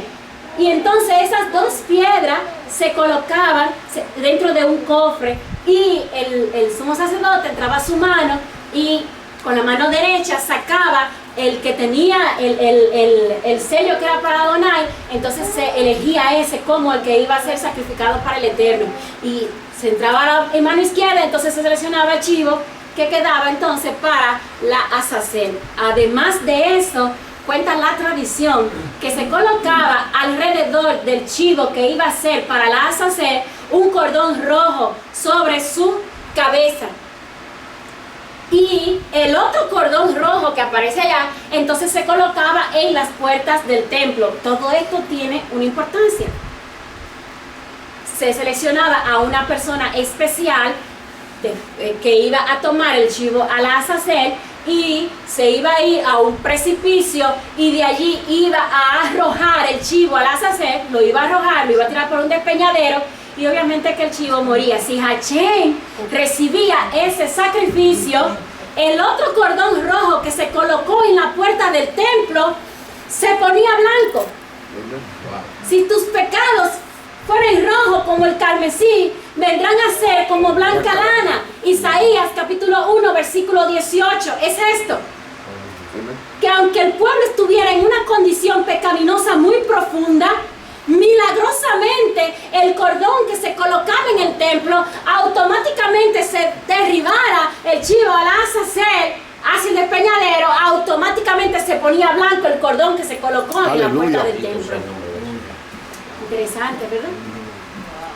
Lo más interesante sobre esto es que 40 años antes de la destrucción del templo, cuenta el Talmud, jamás volvió a ponerse blanco el cordón después de la muerte de Yeshua, interpretamos nosotros. Porque hace tiempo que ya el sacrificio por el pecado había sido hecho. Aleluya. Amén. Interesante, ¿verdad? Un poco de mitología sobre Azazel. De acuerdo con el libro de Enoch, me imagino que todos lo tienen, Azazel fue el líder de los Grigori, un grupo de ángeles caídos que practicaban el sexo con mujeres mortales y dieron origen a una raza de gigantes conocida como los Nefilim. Él enseñó a los hombres cómo forjar las armas de guerra. Enseñó a las mujeres el ocultismo, la magia, la brujería, el tarot, etc. Y también enseñó a las mujeres cómo utilizar los cosméticos para cómo engañar a los hombres. Con el tiempo, sus enseñanzas crearon tal iniquidad entre los hombres que Dios decidió destruir toda la vida en la tierra por medio del diluvio universal, quedando solamente como sobreviviente Noé y su familia y una pareja de cada especie. Así que Azazel se ve como un líder de ángeles que Hashem lo castigó. El libro de Enoch dice que era un líder entre los ángeles que pecó y al cual se le atribuyen ahora todos los pecados de los hombres. Cada vez que alguien peca y llega el día de Yom Kippur, le envían ese chivo diciéndole, se pone la mano, el sumo sacerdote pone la mano sobre el chivo y carga todos los pecados de la nación. De manera que le dicen a Azazel, oye, tus pecados por los cuales mi pueblo erró, ahí te lo enviamos, son tuyos, ese es tu culpa, ese es tu problema, mi pueblo queda limpio. ¿Están entendiendo? Esto es un asunto maravilloso. Un chivo era enviado a Azazel, después de Aarón haber hecho una confesión pública de todos los pecados del pueblo. Y casi nunca nadie ha notado que en Lucas capítulo 4 versículo 28 y 30 dice esto. En el versículo 16 dice que él estaba en el templo, en una sinagoga, como era su costumbre cada Shabbat. Y tomó el libro del profeta Isaías y él dijo estas palabras, hoy se cumplen estas profecías en mí. ¿Qué se habrá cumplido ese día? Él dijo, hoy se cumple esta profecía en mí. De repente, los líderes se molestan tanto con él, capítulo 4, versículo 28, que dice, al oír estas cosas, todos en la sinagoga se llenaron de ira y levantándose le echaron fuera de la ciudad y le llevaron hasta la cumbre del monte sobre el cual estaba edificada la ciudad de ellos. ¿Para qué? Para despeñarle. ¿Están viendo el asunto? ¿Saben por qué se cargó sobre Yeshua los pecados de la humanidad? Porque también él era el chivo hacia la Azazel. Increíble. Nombre que recibe la festividad de Yom Kippur. Recibe varios nombres. Recibe el nombre del día de la expiación. Recibe cara a cara. Parín, parín, dice Dani. Panín, panín, dice Dani. Recibe el día o el gran día. Recibe el nombre del ayuno.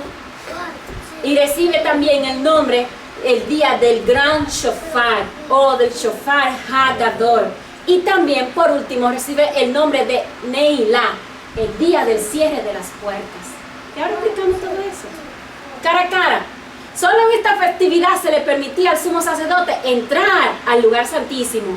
Igual que Yeshua nos dice en Hebreos capítulo 9, versículos 6 y 7, entró al lugar santísimo, no en el terrenal, obviamente que fue en el celestial.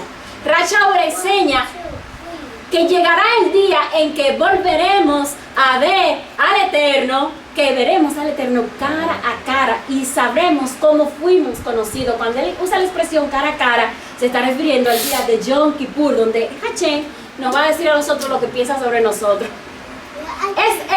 Es el único día del año donde es pronunciado el nombre del Eterno 10 veces. El día de Yom Kippur. El pueblo hebreo, debido al mandamiento que dice no profanarás el nombre de Hashem, solo lo pronuncian el día de Yom Kippur. Y en la recitación de la oración que se hace ese día, el nombre del Eterno se menciona 10 veces. Prohibido usar el nombre del Eterno de manera profana en nuestra boca. También se le llama el día del ayuno. ¿Por qué? Porque dice que en ese día tú tenías que afligir el alma. Y una manera de afligir el alma, y si tú quieres pruébalo, es no comiendo. No comiendo. Este día yo vi una caricatura, ¿sabes? Unos memes de esos que envían. Y enviaron un meme de una persona que había decidido llevar una dieta y empezó a comer poco. Ya llevaba 2 horas de dieta. Y esa persona dice, Ay, con la vida no se puede jugar. Yo tengo que comer porque yo me estoy muriendo. Ay, es una broma, es un meme. Ahora en este tiempo se está haciendo mucha dieta y a lo mejor por eso. El fin es que el día del ayuno es un día donde, o el día de afligir el alma, donde las personas no comemos. Es un día de completo ayuno. En Isaías 58 se hace una corrección sobre cómo debe ser el ayuno que Hachén espera de nosotros. Dice Isaías 58 que este ayuno que él espera es que nosotros obedezcamos los mandamientos, porque hay muchas personas que cuando llega Yom Kippur, muy bien, ese día, ayunan de cabeza, pero sus actos, su convivir, su vida es maltratando a los demás, es haciendo daño, es violando mandamientos. Entonces, ¿de qué te vale cuando llega el día de Yom Kippur tú estás ayunando cuando en verdad tus actos no están corroborando esa actitud de ayunar en el día de Yom Kippur? ¿Sabes qué, mami? Es el único ayuno que es un misbot, que es un mandamiento. Sí. Si todo lo demás días usted puede ayunar todos los días si usted quiere, pero eso es un asunto suyo, ¿entiende? Pero este día es un mandamiento, que todo aquel que pertenece al pueblo de Hachén tiene que ayunar por 24 horas. Amén. Así es. Y le puse una cita ahí porque déjeme decirle que independientemente de lo que nos han enseñado, todos los discípulos de Yeshua continuaron celebrando todos los mandamientos y todas las fiestas bíblicas. Y le tengo una prueba ahí. En Hechos capítulo 27, versículo 9, dice que Rashaul, y habiendo pasado mucho tiempo y siendo ya peligrosa la navegación, por haber pasado ya el ayuno, Pablo les amonestaba. Pablo, o Rashaul, sencillamente era una persona que obedecía mandamientos. Y si le sigo diciendo más, señores, el mismo Rashaul en Hechos capítulo 21, desde el versículo 20 en adelante, dice que él ofreció sacrificio en el templo. Sorprendente para nosotros porque nos han dicho que ya los sacrificios, bueno, pues son ineficaces, que ya no se hacen, que esto y que el otro. Pero ahorita vamos a hablar sobre qué sacrificio es el que ya no se debe hacer. Así que los discípulos continuaron haciendo sacrificio, continuaron celebrando todas las fiestas del Eterno, continuaron celebrando Shabbat. Señores, la primera vez que se comienza a dejar de celebrar Shabbat es por el año 111 en adelante, por un decreto que tiró el emperador de ese entonces. Se hace de manera oficial ya para el año 155 por otro decreto que tiró el emperador Adriano, de que nadie debía celebrar el día de reposo, la circuncisión y guardar las leyes de pureza. Y es por esto que el cristianismo definitivamente se separa de sus raíces, que es el judaísmo. Se separó por completo y dejó de guardar los mandamientos del Eterno para no ser perseguido como estaban siendo perseguidos los judíos. ¿Por qué? Porque muchos de ellos eran romanos. No tenían nada que ver con el pueblo de Israel. Pues no nos conviene estar guardando esta ley porque nos vamos a tirar el emperador en contra. ¿Comprende? Y por eso se comienza a guardar en el año 155 el domingo como día de reposo. Pero hasta el 155 todos los apóstoles, los discípulos, la primera generación celebraban el día de reposo en Shabbat. Así que buscar que el día de reposo está en el Nuevo Testamento, y que domingo no lo va a encontrar, como dijo Daniel. Son malas interpretaciones que quieren hacer del texto bíblico. Ok. En el judaísmo es una costumbre ayunar, señores, 2 veces por semana. Y lo digo esto porque, como dice el pastor, el único día que está mandado por la Torah es el día de Yom Kippur. Eso no significa que no hay más ayuno. Hay más ayuno. De hecho, ellos enseñan acerca de la especialidad que tiene el ayuno. De hecho, le voy a decir más. Para ellos no todo el mundo debe ayunar. La persona que ayuna es aquella persona que es una persona completamente santa. O sea que un jajamí, un estudioso de Torah, una persona que está en un alto nivel, de manera que ni siquiera todo el pueblo puede decir, ay, yo voy a ayunar hoy. Ajá, ¿y con qué autoridad tú te atreves a ayunar? ¿Por qué? ¿Quién eres tú? Tú no eres tan santo. Hasta eso se le ponía como limitaciones en el Talmud a algunas personas que querían ayunar, si no era un sadi muy elevado. sobre Yom Kippur, en Levítico capítulo 16, versículo 29 al 31, se dice que es un mandamiento eterno. Señores, y la palabra eterna es eterna. No es un mandamiento para tú guardarlo, o que ya pasó en el Antiguo Testamento, como lo enseñó Marción del Ponto, que nos enseñó que al Taná le vamos a llamar ahora Antiguo Testamento para decir y ligarlo con otras escrituras y decir, ya está desfasado, ya no hay que guardarlo. Eso es falso, eso es todo un invento de la Iglesia Católica, y la Iglesia Protestante lamentablemente heredó eso. Cumplimiento profético de Yom Kippur. Vamos a ver cuál es la implicación profética que tiene. Para mí, yo le veo dos líneas. La primera porque habla sobre el sacrificio de Yeshua, la cual está ampliamente expresada en el libro de los Hebreos. Cuando usted va al libro de los Hebreos, tú te das cuenta que en los Hebreos del sacrificio que está hablando es del sacrificio de Yom Kippur, por la descripción de animales que se hacen y con lo cual dicen que Yeshua es superior. Si tú lo notas, es Yom Kippur, no es otro día. Yeshua entró en el templo celestial, se ofreció el sacrificio para el perdón de los pecados de la nación de Israel y de todo el mundo. Ustedes pueden corroborar eso en el libro a los Hebreos capítulo 9, versículo 23 al 28. También, algo interesante que yo encontré es esto. Todos los días festivos se hacían sacrificios de animales. Todos los días de Shabbat se hacían sacrificios de animales. Todas las lunas nuevas se hacían sacrificios de animales. O sea, el sacrificio de animales en el templo está así en la Torah. Pero algo interesante es que solamente en todos esos días, exceptuando el Shabbat, solamente se hacía un solo sacrificio de un chivo. Aunque se hacían muchas ofrendas de oblación al Eterno, de elevación, se le llamaba ofrenda de elevación al Eterno, solo había un solo sacrificio que era hatá. Solo uno solo, un sacrificio hatá, y era de un chivo. En todas las festividades, usted puede buscarlo, en todas las festividades, exceptuando el Shabbat, se hacía un solo sacrificio hatá de un chivo. ¿Y qué relación tiene esto? ¿Qué es hatá? Ajá, hatá. ¿Y ahora qué me está diciendo ella?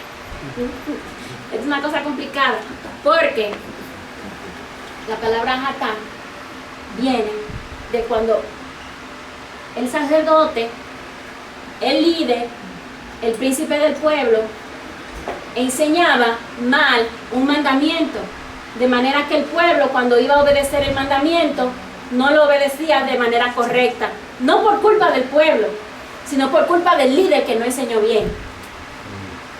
A eso se le llama pecado cometido e ignorancia, porque la gente pecaba pero no sabía que estaba pecando, no era su culpa, porque los líderes son los que interpretan la Torá, no es el pueblo que interpreta la Torá.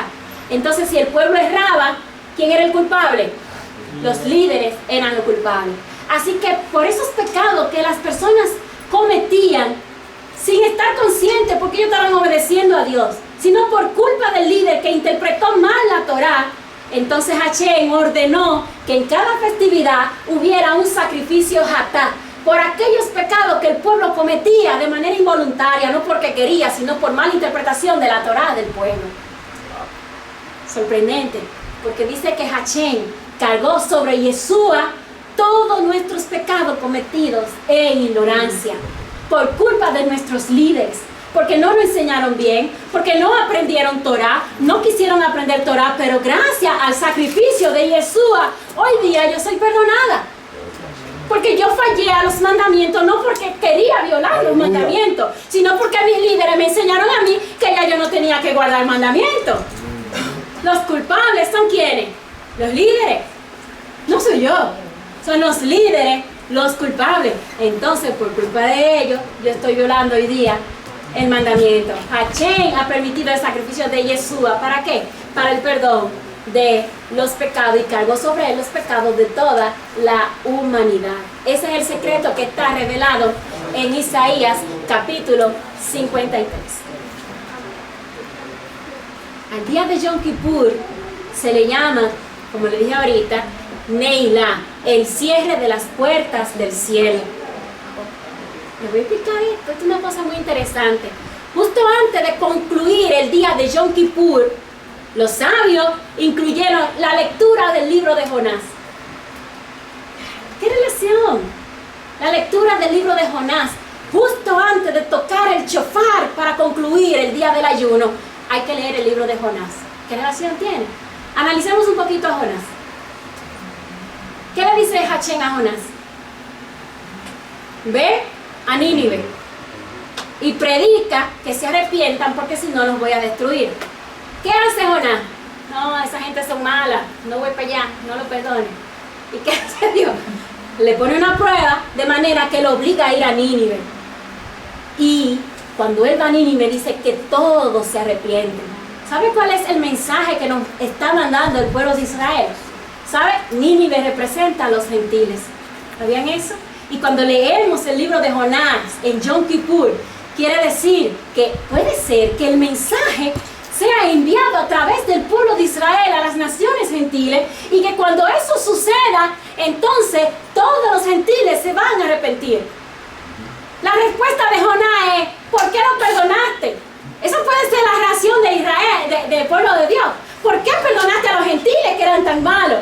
Dice, pero ven acá, ellos son mi creación también. También ellos son creados por mí. Tengo que tener misericordia de ellos. Los juicios del Eterno están escritos para que las naciones hagan teshuvah.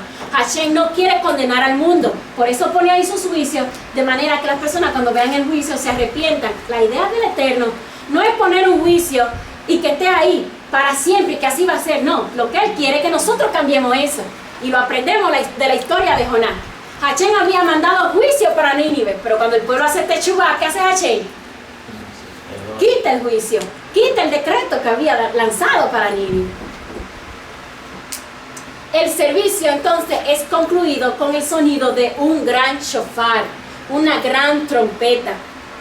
Al toque del gran shofar o de la gran trompeta, ya no hay más oportunidad para el arrepentimiento. Con el toque del shofar se está diciendo, se cerraron las puertas. No hay más oportunidad. Esa era la última oportunidad que ustedes iban a tener. Y entonces entramos en lo que es el veredicto del Eterno. Mateo capítulo 25, versículo 34.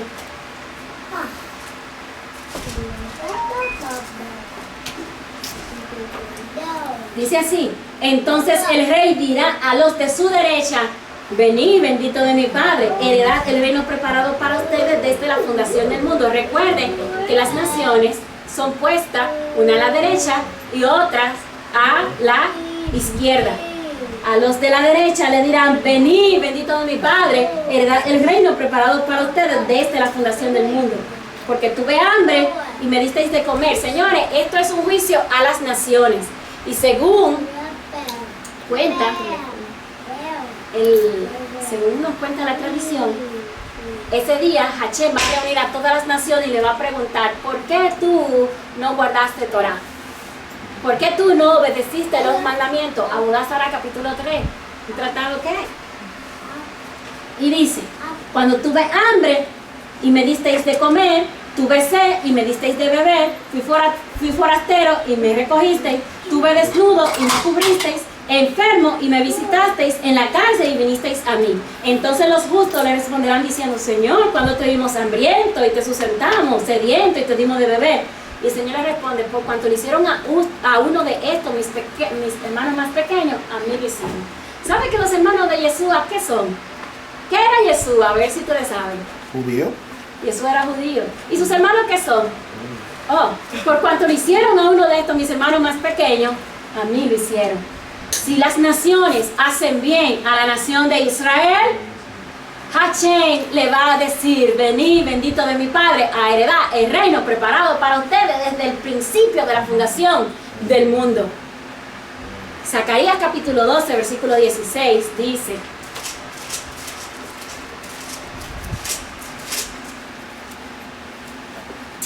eso es un error, Zacarías 16, versículo 12.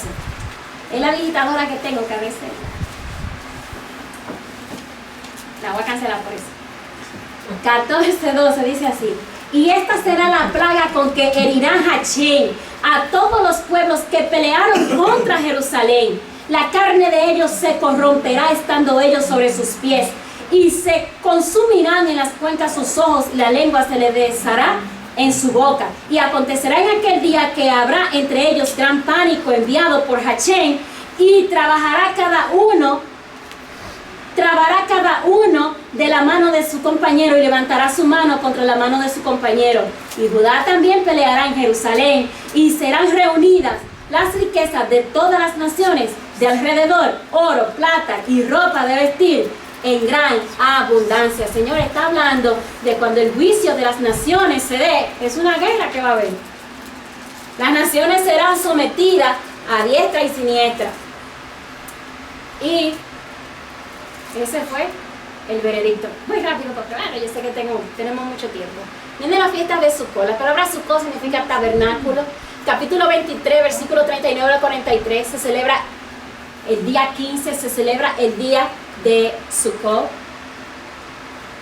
Es una fiesta que dura 7 días. Pero hay un octavo día que Hachén le dice a los escogidos, al pueblo de Dios, a Israel: quédense conmigo un día más celebrando. Es un día que tiene día de reposo al principio y al final. Y significa esto, que Hachén mora en medio de su pueblo. ¿Por qué? Recordando cuando cuando el pueblo estaba en el desierto, viviendo en cabaña, y el templo, el tabernáculo estaba ahí, y la gloria de Hachén los cubría a ellos con una nube de día y con fuego de noche para calentarlo. Todo viene de ahí, la palabra Sukkot. La Sukkah representa el concepto de que dependemos de la protección y la ayuda del Todopoderoso en nuestras vidas constantemente. En esta fiesta, dice el Eterno, que lleven 4 especias, como ahorita explicaba Daniel: rama con fruto de árbol hermoso, rama de palmera, rama de árboles frondosos, sauce del arroyo. Y en esta festividad deberás regocijarte por 7 días, regocijarte, estar alegre, brincar, danzar. Y todo esto es en el templo, en Jerusalén. Es la única fiesta del otoño que se celebra en el templo, la única. Todas las demás, cada quien está en su sitio, ¿verdad que sí? Pero es la única que se celebra en el templo. Hasta el día de hoy, todos los judíos en Sukkot van al templo. Cada uno lleva una palmera, lleva las 4 especies y bueno, pues pide la bendición de Dios para ese día. Se construye una cabaña en Jerusalén donde la persona va a morar por 7 días. Cada quien hace, todo el mundo alrededor del templo, hacen toda una cabaña y moran ahí por 7 días. Es un mandamiento, la persona debe comer, debe vivir, debe, bueno, pues vivir ahí por 7 días, al menos comer una vez al día.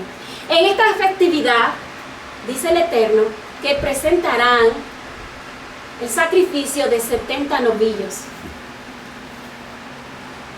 para ser sacrificados durante los 7 días de Sukkot. ¿Por qué 70 novillos? En Génesis capítulo 10 se presentan 70 naciones, por lo cual los 70 novillos representarán las 70 naciones, y así lo enseña el libro del Talmud llamado Sukkah 55. Los 70 novillos son sacrificados por las 70 naciones madres para declarar protección a las naciones gentiles de toda tragedia. Cumplimiento profético, señores. Hachén morará en medio de su pueblo nuevamente, y así lo dice. En aquel día Hachén brillará gloriosamente el consejo, la rama de Hachén en la tierra, para exaltar y glorificar el remanente de Israel. Y será que el remanente que quede en Sión y el remanente de Jerusalén, aún todos los asignados a vida en Jerusalén serán llamados Kadoshim. Hachén lavará la inmundicia de los hijos y las hijas de Sión, purgará a Jerusalén de la sangre derramada en ella con juicio, con espíritu de juicio, espíritu de abrasador. Hachén creará sobre todo el sitio del monte de Sión y sobre todos los que se reúnen en asamblea allí una nube de humo por el día y fuego brillante y llameante de noche, porque la Shejiná estará sobre todo como Jupá, y será que Sukkah para sombra del calor por el día, también proveerá refugio y techado contra la tormenta y la lluvia. En Apocalipsis capítulo 21, versículo 3 dice: y oí una gran voz del trono que decía, miren, la Shejina de Hachén está con la humanidad. Él vivirá con ellos serán su pueblo y él mismo será su Dios. Será Hachén con ellos y será su Dios. ¿Qué es lo que nos está enseñando la fiesta de Sukkot a nosotros? Que Hachén, cuando recoja a todas las naciones, todas irán a Jerusalén a celebrar la fiesta de los tabernáculos, y que Hachén va a extender su tabernáculo también sobre las naciones. Todas las naciones que sobrevivieren tendrán que celebrar la festividad de Sukkot. Se convierte en una obligación para todas las naciones ir a Jerusalén a celebrar Sukkot. Y la pregunta es, si esta festividad es tan importante para todas las naciones, para todos los gentiles, ¿por qué nunca se nos habla de ella en nuestras iglesias? ¿Por qué nunca se nos dice que debemos celebrar la fiesta de los tabernáculos o la fiesta de Sukkot? Nunca se habla sobre esta fiesta. Ni se sabe siquiera que existe la fiesta de los tabernáculos dentro de nuestras iglesias. Ese tema ni se toca. Pero miren lo que dice Zacarías capítulo 14, versículo 16. Dice: y todos los que sobrevivieren de las naciones que vinieron contra Jerusalén subirán de año en año para adorar al rey, a Hachén de los ejércitos, y a celebrar la fiesta de los tabernáculos. Y si hay una nación de la familia de la tierra que no sube a adorar a Hachén, dice que no vendrá sobre ella lluvia. No vendrá sobre ella lluvia. Todas las naciones, señores, todas las naciones tendrán que subir a Jerusalén para adorar al rey. Señores, y si tenemos que celebrar esta festividad, ¿por qué no se nos dice cómo hacerla? Si todas las naciones tenemos que celebrarla, ¿qué debemos hacer? Hay que volver a la Torá, hay que estudiar lo que dice la Torá para que sepamos qué debemos llevar para esta festividad. Pero eso no es lo más bonito. Miren esto. Apocalipsis, capítulo 7. De repente, Juan tiene una gran visión.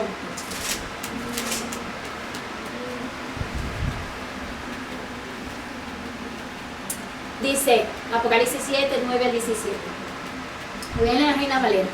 Después de esto, mire, y he aquí una gran multitud, la cual nadie podía contar.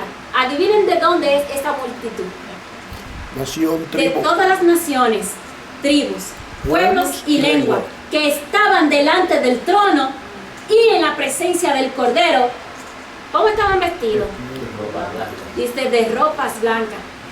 Recuerden que Habían en salido de Yom Kippur. las personas debían vestir de ropa blanca, indicando que Hachén había perdonado sus pecados. Así que cuando llegaba el día de los tabernáculos, las personas estaban limpias. Su ropa blanca significa que estaban limpias de sus pecados, porque ya en Yom Kippur habían sido lavados sus pecados. Y con palmas en las manos, en la única festividad que se celebra con palmera en la mano, ¿saben cuál es? Sukkot. Sukkot. Todas las naciones, señores, estarán delante del trono de Dios, señores, en Jerusalén.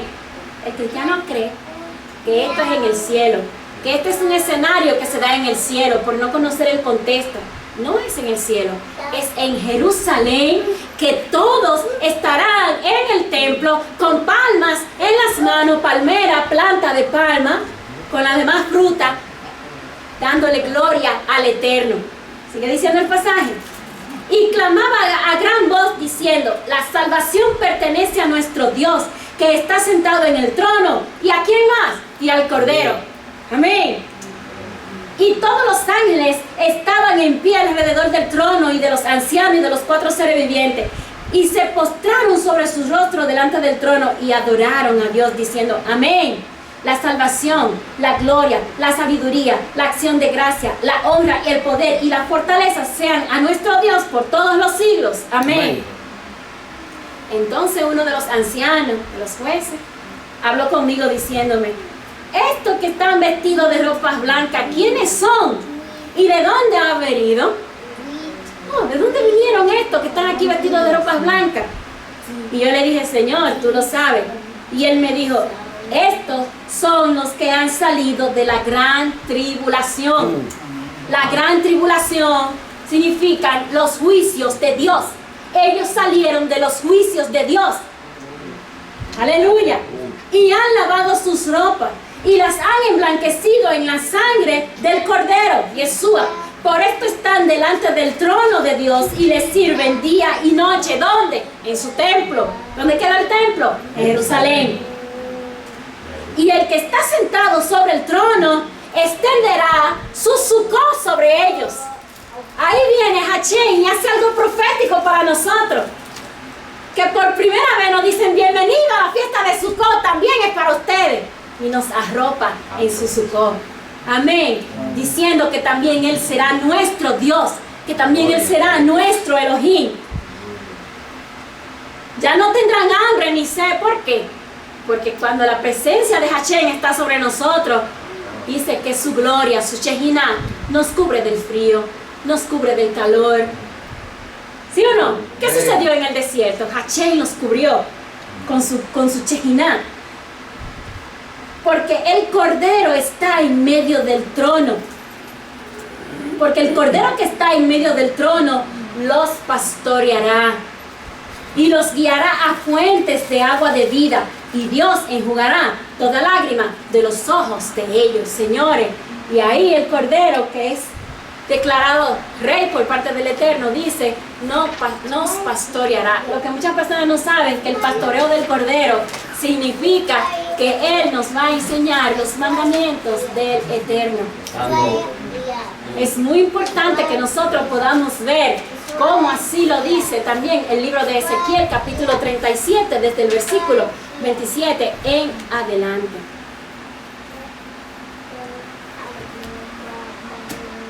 Y estas son las fiestas del Eterno. Se me acabaron las lágrimas. Bien, lo que queremos que ustedes sepan, mis hermanos, que estas fiestas no son cualquier cosa. Son cosas proféticas, son situaciones que van a suceder en el futuro. El plan de Dios está para nosotros, pero si nosotros no ensayamos hoy día las fiestas del Eterno, probablemente cuando el día se acerque, nosotros no estaremos listos. Yo quiero ser una de esas que va a estar con palmas en las manos, como en Apocalipsis capítulo 7, y estar contenta porque también el Señor extenderá su tabernáculo sobre nosotros. Así que desde hoy les motivamos a que investiguen sobre esto, estudien, no se queden aquí en esto que le estamos diciendo. Investíguelo por usted mismo, analice las escrituras, ponga en práctica las fiestas del Eterno, porque algo tiene el Eterno para nosotros y es hacernos parte de su pueblo. Shabbat Shalom. Pero puede comentar brevemente lo que usted dijo, el sacrificio, lo único que se tiene que hacer hoy día, que yo lo sé, pero que entonces sé que cuando vino el Mesías, los sacrificios, señores, según el libro de Ezequiel, cuando llegue, cuando nuevamente se haga el templo, hay muchas personas que no entienden que se van a continuar los sacrificios. Cuando se haga el templo en Jerusalén, continuarán los sacrificios. Hay muchos que dicen, no, Yeshua es el sacrificio. No, Yeshua es el sacrificio Hatá. Hatá significa por los pecados de ignorancia. E ignorancia. Pero después que una persona, escuchen esto, después que una persona conoce los mandamientos y rebeldemente esa persona dice, no lo voy a obedecer. El libro de Hebreos capítulo 10 dice que ya no hay más sacrificio para esa persona. Hebreos 10:26. No hay más sacrificio por esa persona. De manera que sí habrán sacrificios cuando se construya el templo, pero todos los sacrificios que se harán serán sacrificios de elevación. Ya no será por ignorancia, porque el Cordero va a estar ahí enseñándonos la Torah como el Eterno quiere que la aprendamos, así que ya no va a haber pecado de que por ignorancia. Tampoco va a ser por culpa, porque pecamos delante del Eterno. ¿Por qué? Porque ahora las personas van a obedecer los mandamientos de manera voluntaria. Amén. Eso es importante. Algo que usted dijo, que confirma una teoría mía, y de otra manera, en Lucas 4, usted lo conectó con Yom Kippur. Interesantemente, él lee de Isaías 61. Isaías 61 se dice que es jubileo, la fiesta de jubileo, porque está proclamando los cautiverios que salgan sueltos. Y en jubileo es que se celebraba la fiesta de Yom Kippur. En jubileo se hacía en Yom Kippur. E interesantemente usted lo conectó con cuando lo iban a tirar de ahí, como con el chivo. Él se para ahí y dice, esto lo estoy declarando yo hoy, proclamando que en ese año que él hizo su ministerio era un año de jubileo. Y me imagino que cuando él lo leyó era el mismo día de Yom Kippur, porque ese Isaías 61 lo conectan hasta los esenios en los rollos de los mal muertos con Yom Kippur y la fiesta del jubileo. So, hay una conexión ahí por las dos partes. Sí, sí, está bien conectado. Hay muchas cosas aquí como que se conectan una con otra. Sí, interlazadas Sí, todas. sí, sí, sí. Definitivamente. Y lo que no se entrelaza es porque nosotros no lo hemos encontrado todavía. Ajá. Sí. Ajá. Pero que a medida que uno va avanzando, uno va entendiendo, va teniendo mucha más claridad. Todavía a nosotros nos faltan muchas cosas sobre las escrituras poder entender. Pero a medida que vayamos estudiando, seguiremos progresando. Y que ya el Cordero, la Mashiach.